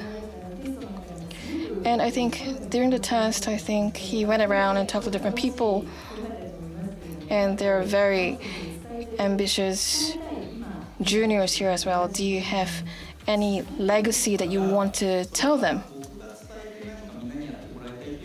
It's not something that I would tell them and get them to do, but including what they have worked up till now within this environment, this situation.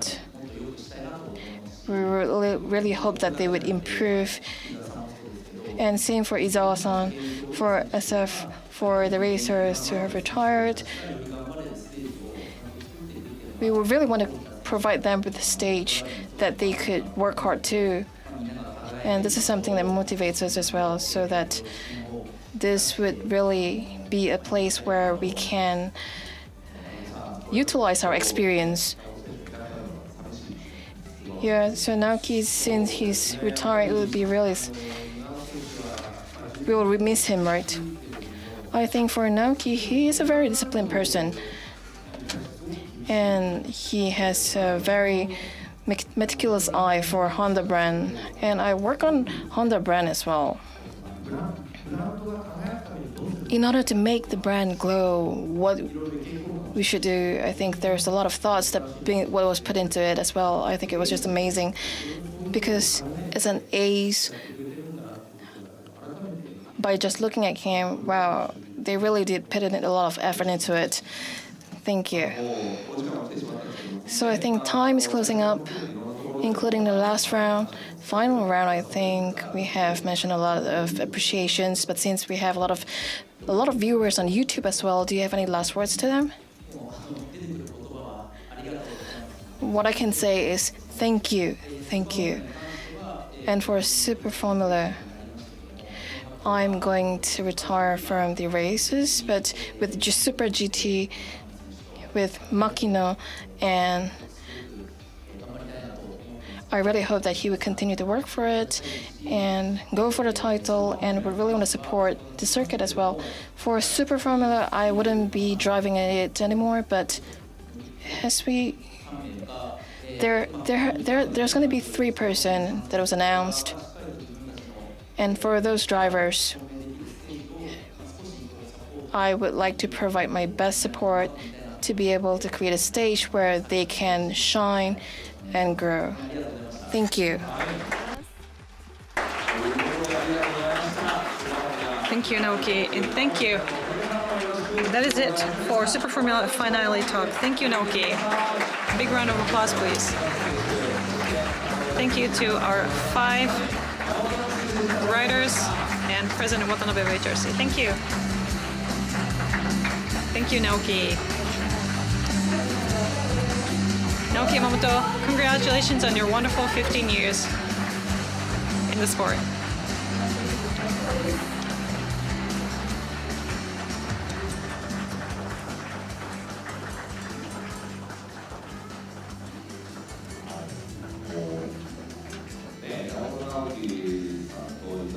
Naoki Yamamoto and Takuya Izawa have been teammates in Tadasuke. I mean, look how close they are.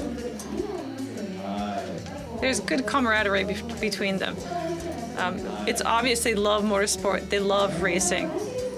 And starting the 2025 season, we'll probably start seeing more about Naoki Yamamoto at the circuits. Unfortunately, he's not going to be commentating with me. So the next stage show is going to be happening at 4:30. It's titled Yuki Unplugged, A Glimpse into the Private Life of Yuki Tsunoda. Should we? Is it okay? I'm afraid he will share maybe too much, but let's look forward to that. Thank you so much for your attention.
Never seen a bluer sky.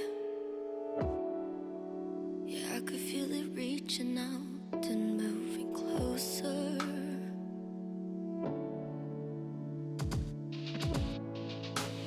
Ask myself what it's all for. And images that might be real. 人を動かすもの Illusion. その力を Keep flashing off and on. 夢と呼びたい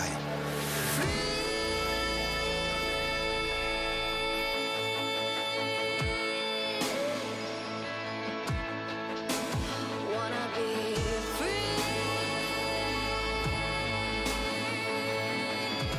The power of dreams. How we move you. Gonna be free. 自分の手でホンダを勝たせたい。 My dream is to be a Formula One World Champion. 飛行機に乗る経験を身近にしたい。私の夢はその暮らしが自由になる乗り物を作ることです。Probably to try and stay on top. 常にやっぱり人生は挑戦だっていうのがいつも心がけていることなので、挫折って捉えないようにしてる。 For me, I think nothing is impossible. 人を動かすものその力を夢と呼びたい The power of dreams. How we move you. Never seen a bluer sky. Yeah, I could feel it reaching out and moving closer.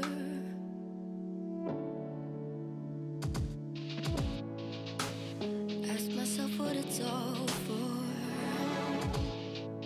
And images that might be real, maybe illusion. Keep flashing off and on.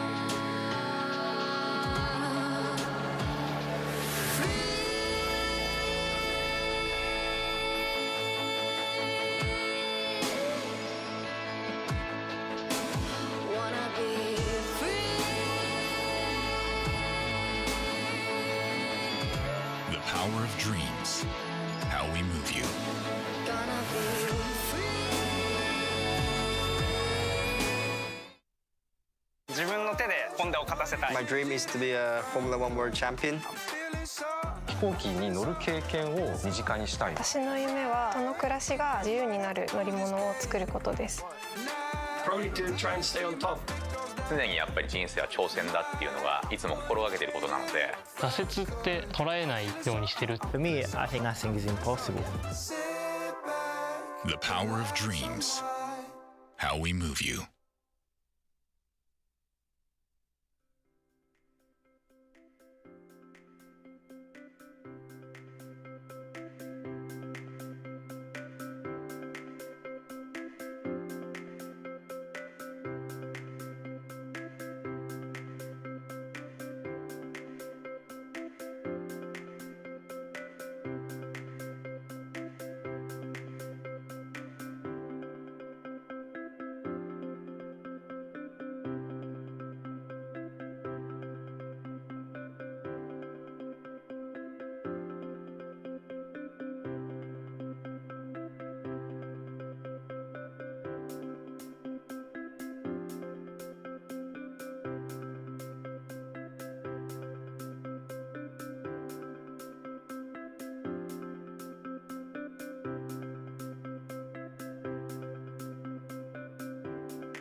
はい、お待たせいたしました。 Hello, everyone.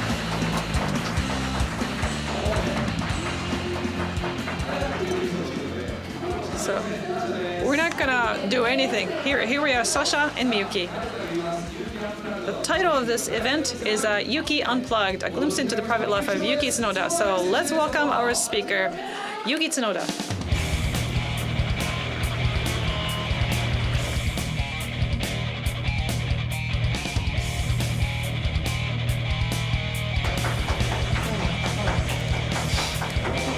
Welcome, Yuki.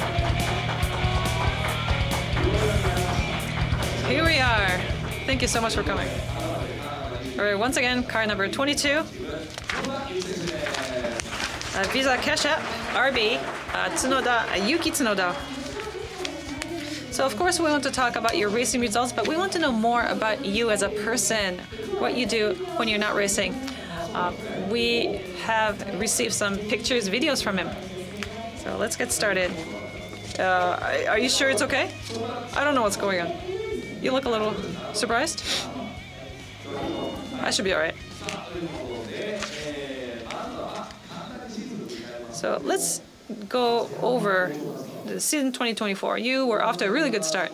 Yes, don't say that I wasn't doing so well towards the end of the season. No, let's start with the first half, okay? Yes. Hi, everyone. Thank you so much for joining me today. So yes, the first half was, well, the car performed really well, and we were able to leave consistent results. So for me, my target was to be consistent in my performance and to be better recognized. You know, the first half is really key when you think about the rest of the season as well as the following season. So in that way, I was able to reach my initial target. So here we have this great amount of audience. I think, who have been there to Japan Grand Prix? Look at all the hands that are up. Yes, Japan GP. This is when you won some points. Yes, that was definitely a highlight for me this year. And yeah, the cherry blossoms were blossoming a little bit later, so I felt like the cherry blossoms were also congratulating me. It felt great. And you're the fifth Japanese driver to win points here. Oh, that was an amazing atmosphere. And you did well in Monaco as well. Yes, I won a point there. I had some really good moments, chances last year, but there were some troubles, issues. Unfortunately, we haven't been able to win as many points. I'm not sure if I started 8th or 10th, but I mean, that's around where I finished, so that was all good. So, was it about that time when when it was announced that you're renewing the contract? How did that feel? Well, there was really no impact emotionally. Luckily, though, after about 3 races after that, other teams showed interest in onboarding me. So we had some talks with multiple teams. Number one, my main target was to stay working with a Red Bull team as a driver, and to, how would I put it, to also maybe have options too. So that is why I was engaged in these multiple talks, but ultimately Red Bull said, we want to offer you a seat for next year. So I'm glad that happened fairly early on. That was around in April. It's unusual for a driver to be signing anything in April, so I felt that I was being trusted. That was good. How is it being compared constantly against your teammates? Well, regardless of which team you're with, that's how it's going to be. Well, maybe with Red Bull, we tend to be a little more sensitive, but I mean, that is how it's going to be regardless of which team you're with. Because there are multiple drivers, you're going to be compared. And you don't want to lose against your teammate. So there's no difference there. I'm not going to give up.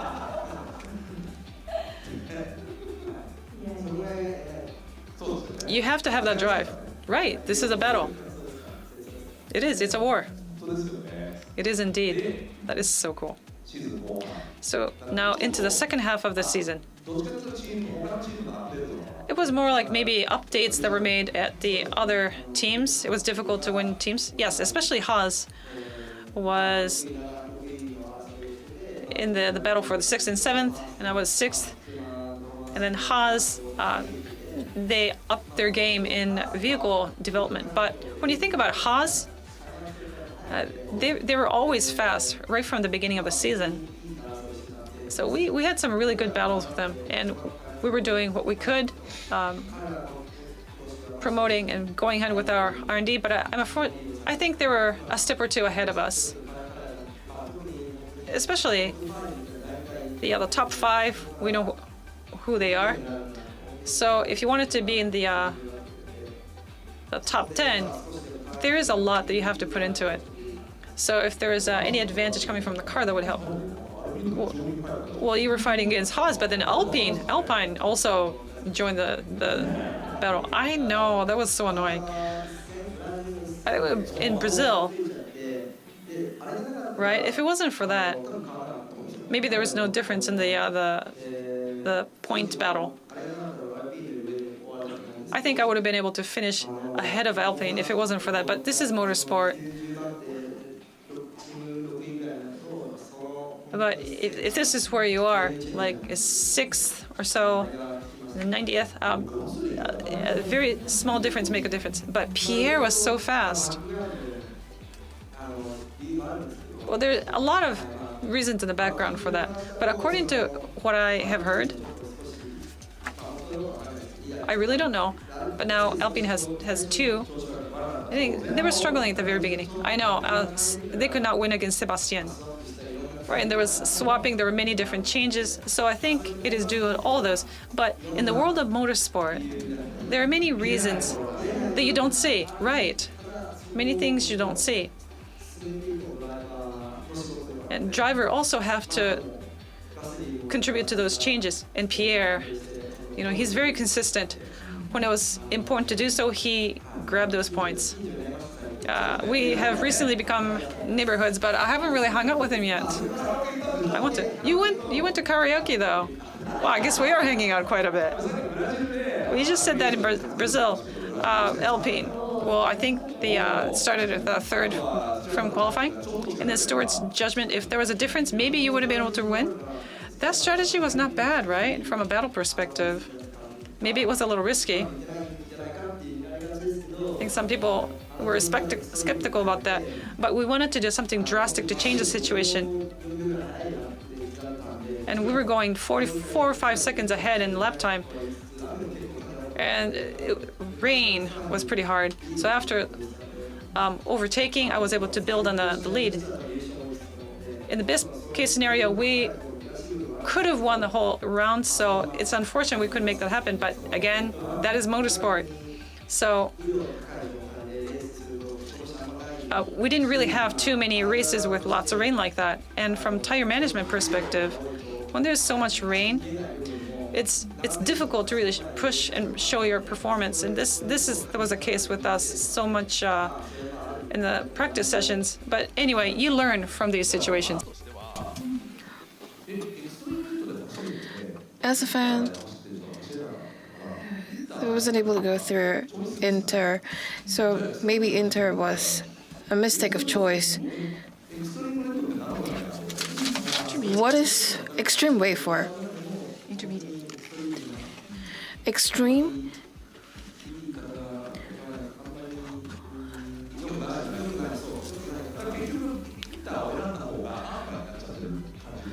So because you chose the intermediate, so... But if you don't control it, of course intermediate would be the fastest. And the car really rolls it up really fast. And then because the speed is fast as well, you won't be able to see well, the perspective is bad. And it's really by feeling. And for example, where's the brake, where you have the brake, at which corner.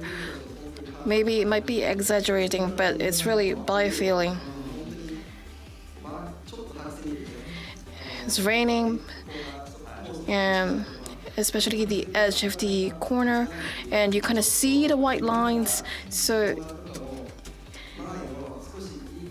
And you really see just the very faint, like light tail lamp, and you kind of guess like where the cornering is at. And that would actually easily lead to red flags. So we will have to really consider a lot of things. Wow, that was a really, really amazing choice. Through the season, especially the seasons, I feel like you have become more. You have grown a lot since then. What do you think? I am already 24, so I have to be more sensible. I can't really be that crazy. So, did you really scream that much back then? Yeah, I think I did. Yeah, more than I should. So I think it's a process. So in the beginning, I did it over the helmet and also over the radio, and I also did it. Now I don't really do that anymore. Yeah. So anger management got better a little bit. After coming out from the course, I think they're more decompressing after going back home. I feel like there's more that I did after. Yeah, I think we need to ask that more during the off session. Now it's more on. So there's also another accolades that he got. From 21, JFA started the Driver of the Year back then, and this was being awarded to Tsunoda, to Yuki. And this is for the media attention and also for the contribution to the motorsports field. In 2024, you really brought a lot of excitement to the motorsports world globally. So from Honda Racing, we have President Watanabe to present him an award. So we'll have President Watanabe on stage.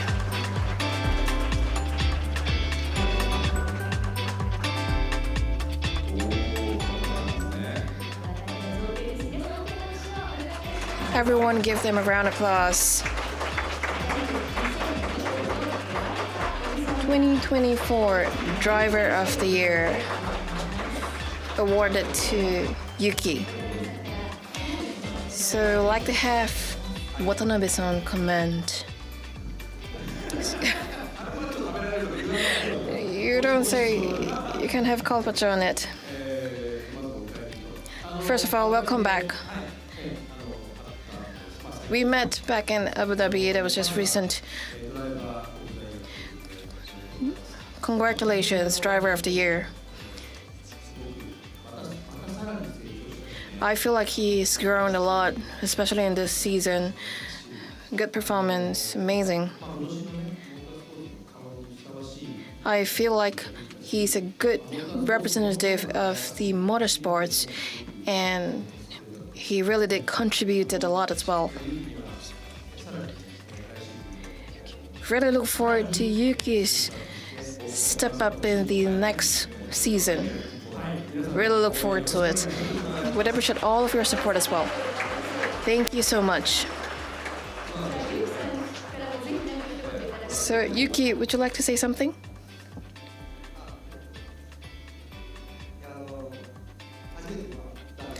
This is my first to get the Driver of the Year award. The first time I saw it was back then when I went to Jeff award ceremony. That ceremony, there's a stage in the middle, right? And there's a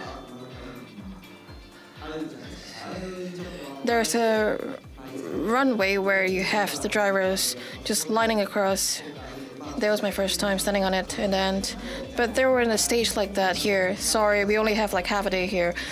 So thank you so much for everyone to be here with me, to share this happiness with me. I'm happy to receive this. But it seems like I can use it to eat something, like a plate. They would be delicious on it. If you do that, I think they will not be happy. It seems like it's a really beautiful plate. Amazing design. Driver of the Year award. Congratulations. Thank you so much, President Watanabe. So let's continue.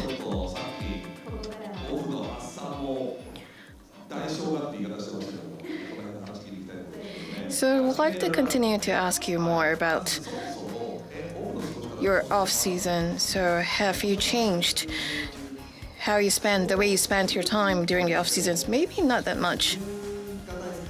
I really enjoy being in the nature. I have more activities.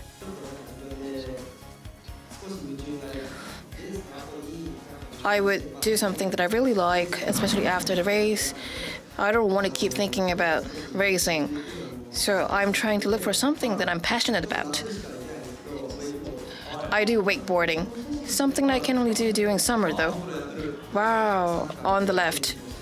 You do soccer, you do tennis, different kind of sports. And wakeboard was the first. And was able to do different turns like this. Isn't it scary, wakeboard? It's difficult, right? Wow, it's like what you're seeing here.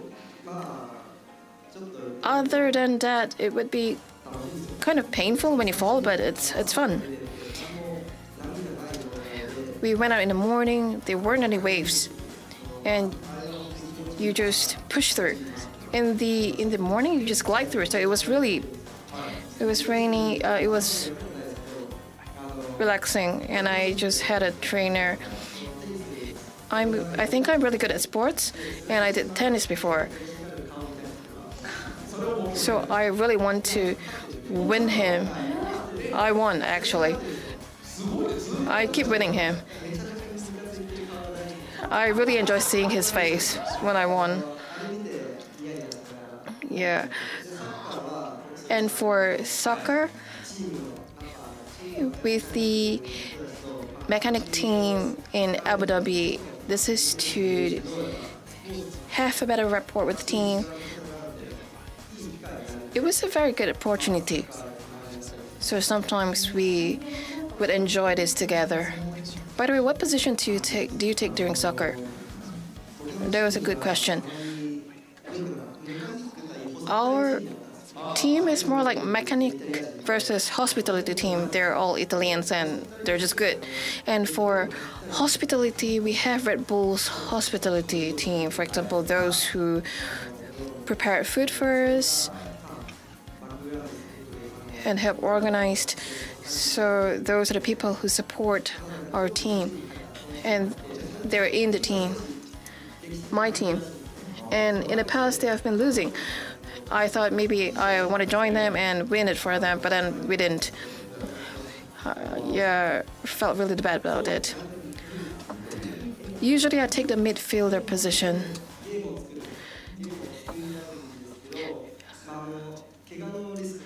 But there's also a risk to get hurt in the process. I think everyone would just say be careful even before the soccer game begins. But my engineer was actually fighting against me directly, so he would come sliding in, and he's really well built. He's bald. He's very strong. So he would be very physically aggressive against me in playing soccer, and I thought, maybe he doesn't want me to race? But no, he was serious about it. So I got a little bit scared, but unfortunately we lost. Not happy about it. You hate to lose. Of course he does.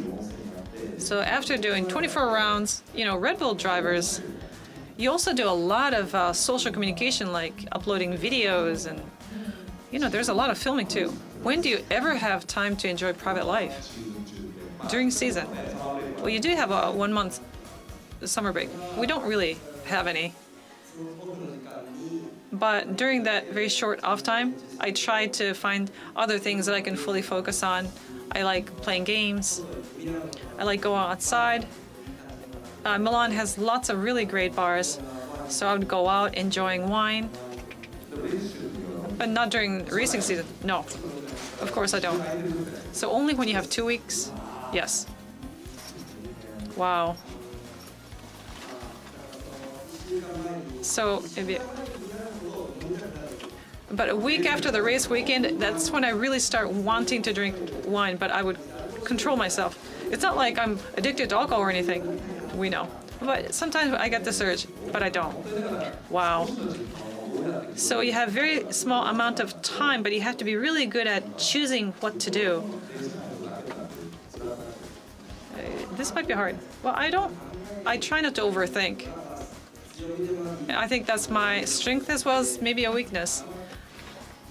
But I don't think too much about my life. Well, that's anything goes? Pretty much. Oh, there's a video of you doing wakeboard. Oh, this one. This is what I uploaded onto the internet. Isn't that amazing? That trick is perfect. Yep. I'm able to do this now. I didn't have too much time during summer because of all the training, but I think I went wakeboarding maybe 4 or 5 times. And before that, I started with that 360 sideways flip. And then I saw someone doing this forward flip. But I thought maybe I can do it. So I gave it a try, failed, and I fell literally from my face. And I ended up swallowing water, horrible experience, but I started as that, and then I'm able to do it now. Wow.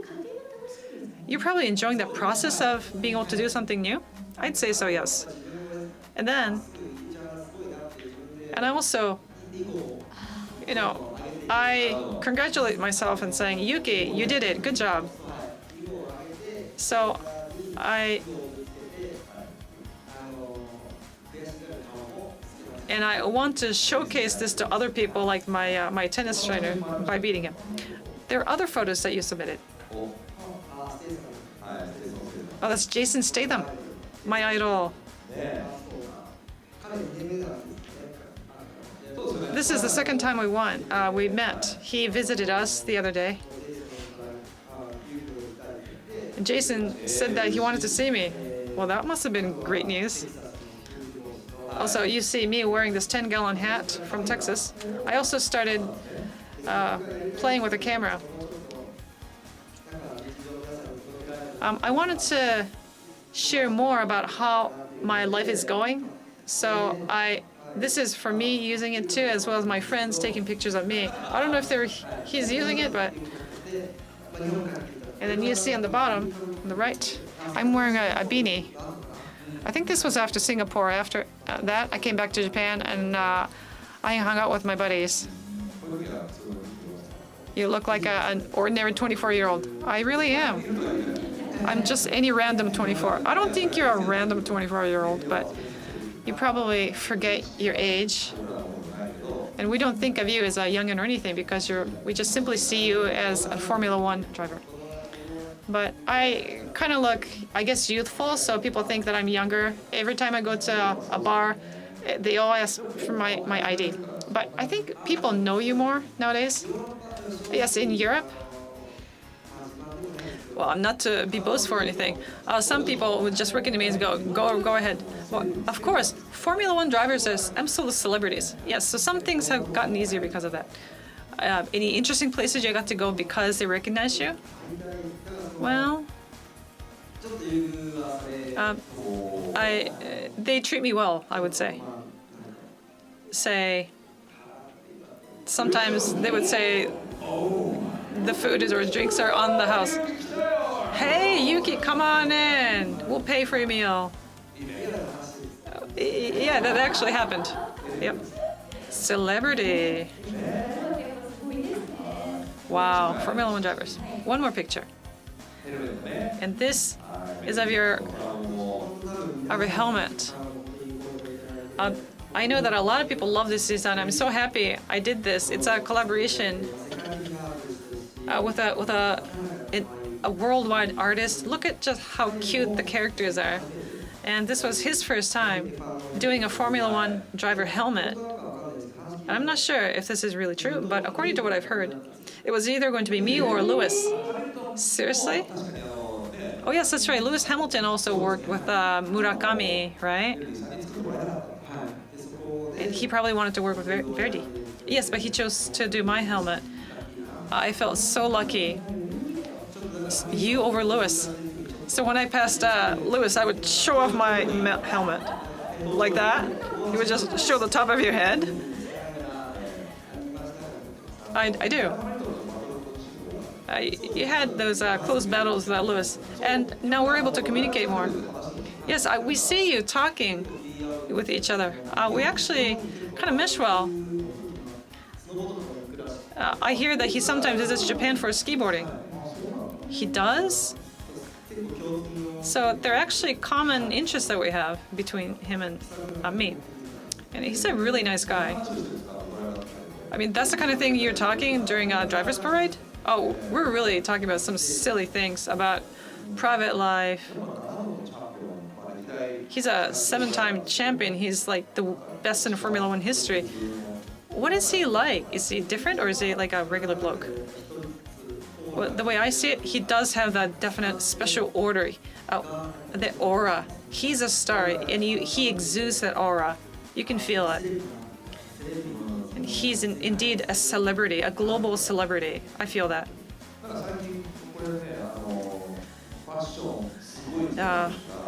Yuki is really into fashion, so now people take pictures of him. So now you're one of the fashion leaders. It's you or Lewis. Well, Lewis is more elegant, I think. He's more of a gentleman type, really sleek, very sophisticated style. I mean, I can't afford that. Look at the price tags. Are you really saying that? Well, price-wise, though, he's wearing really nice things. I think this is an haute couture. So in my case, I wear something that's more normal, like, you know, more casual, maybe a little more street fashion kind outfits. That's my preference. Well, media outlets from around the world would take pictures of him stepping into the paddock wearing his outfits. Yes, globally, the Japanese people are known as Japanese people having good sense of style, or fashion is really cool. So maybe I'm representing that in my street fashion, the more casual fashion that I wear. So Lewis is just in a different direction, you know. We both like fashion, but they're very different. So I'm so sorry, my Japanese is so clumsy. That's okay, we understand. But, right, so you two have two different styles, but we're both fashion leaders. We're so excited to what you're going to be wearing next season too. And by the way, we have actually called for questions from the audience, the fans. Do we have any? Yes, allow me to read it. So the first one is this. When I saw pictures of you wakeboarding, I was surprised at how strong your arms are. Just how often do you work out? At what time of the day, for example? Can you share more? Do you have any recommended protein brands? Wow, that is really specific. Would you like to answer the question? What time do I work out? In the morning. Once upon a time, when the way it used to be is that I would go work out, and I didn't like the feeling after that. But now, I feel like I'm feeling more refreshed, and I'm off to a better start if I start working out in the morning. It's not like I didn't like training, but after training, I feel like I really enjoy seeing the changes that it did to my body, the appearance. So when I look myself in the mirror, I really see the changes, and it makes me more confident. And I would really want to build my muscles. Yeah, maybe it doesn't sound too right, but I don't really drink any protein as of now. I don't like it. when I drink protein, maybe it's not too appropriate, but I do fart a lot after I drink protein. And if I try to contain it, it actually makes me feel, it actually leads to stomach ache. So I am more sensitive to that, so I try to avoid protein. So I think it would actually help you build muscle if you were to work out in the morning. Yes, exactly. Like to do stretching, and it actually helps you with your mind as well. And then for the engineers, they do the same as well. If you do it in an evening, the recovery is slower. That's why people tend to do it in the morning. So Hidemaru-san, I hope you're happy with the answer. What about next season? Yeah. I think, yeah, all the best. So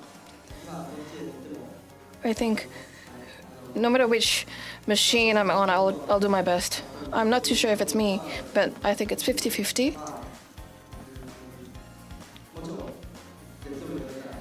If I can get it in Red Bull, that would be the best. But with this situation, with everyone's support, for me, I feel really thankful. No matter which team I'm at, I'm still going to do the same thing. Maybe it will be Red Bull, maybe it will be Visa Cash App, maybe they'll improve their development. So it's not like I definitely have to get into Red Bull. I'm not too sure where I'll be, but I would really want to keep accumulating points and do my best. When you drove in it, what do you think? Because for a long run, it's really fast. For F1, we're talking about efficiency. When this car is to just run it straight, how the drag resistance is, and is it able to reduce the timing for the downforce, and depending on the course, the wing behind is going to adjust accordingly. So with the air resistance, I think overall we will have to look at it in the overall balance, and with that, I think that Red Bull does have it. When you do a long run, especially high-speed cornering, you don't have to correct it, but during those high-speed turning points, the sliding amount, and by accumulating it, it actually changes how the tire appears at the end. So that slide, every single of it does count, and it really contributes to the time as well. And with the downforce Red Bull, so Red Bull does have an edge over it. So less drag behind, and it really goes front really fast. I think we want to see you at the podium and at the championship. I feel like this is a good start, and I have picked up my confidence, and to be able to stand at the podium as Suzuka would be amazing. I want to create a better me so that I can work towards that. So maybe next year, but I'll try my best. Looking forward to that. It's really sad, but our time is really closing up, so Yuki Unplug, a glimpse into the private life of Yuki Tsunoda is coming to an end. So maybe a short message to everyone here and also those online. So thank you so much for being here and joining us here. So for circuit, not just in Japan, but I see there's just a lot of people all over the world. And thanks to all of you, I'm able to come up with a better race. I'm not too sure what's going to happen next year, but would like to, maybe some of you, depending on the countries that you're in, it might be late in the night, but would like to enjoy the race together with you. Of course, results is important, but I think to be able to enjoy it with everyone is the most important. So we'd really appreciate the support moving forward. Thank you so much. Formula One driver Tsunoda Yuki. Thank you.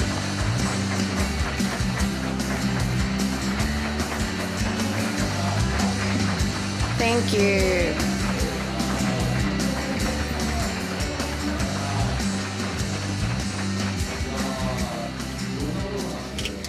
Wow, we were able to cover so much.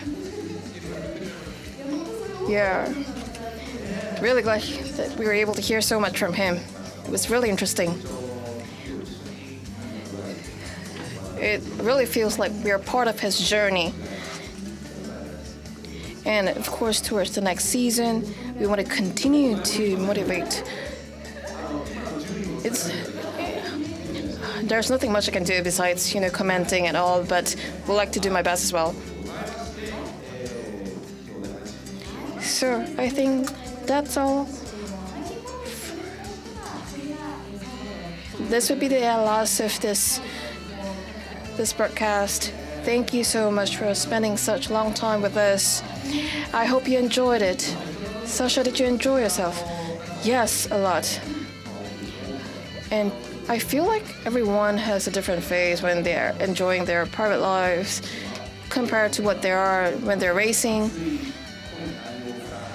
Starting from Ayrton, very condensed content back then. I feel like to be able to get to know all the drivers in person, it was just amazing. And this is really the season finale for Honda.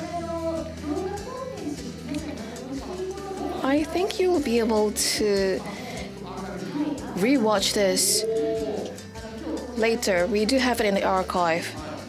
And for everyone here, if you want, you can actually view it again later.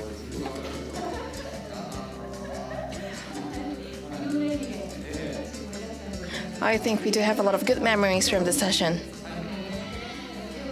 Maybe you can look at all of these contents that we have here, and then hopefully we will be able to look forward to the next season. Next year, somewhere. Hope to see you again. And that was Sasha and Hiroima Miyuki. Thank you. Thank you so much for the past 2 days. Thank you, guys. See you. And have a good year. Merry Christmas.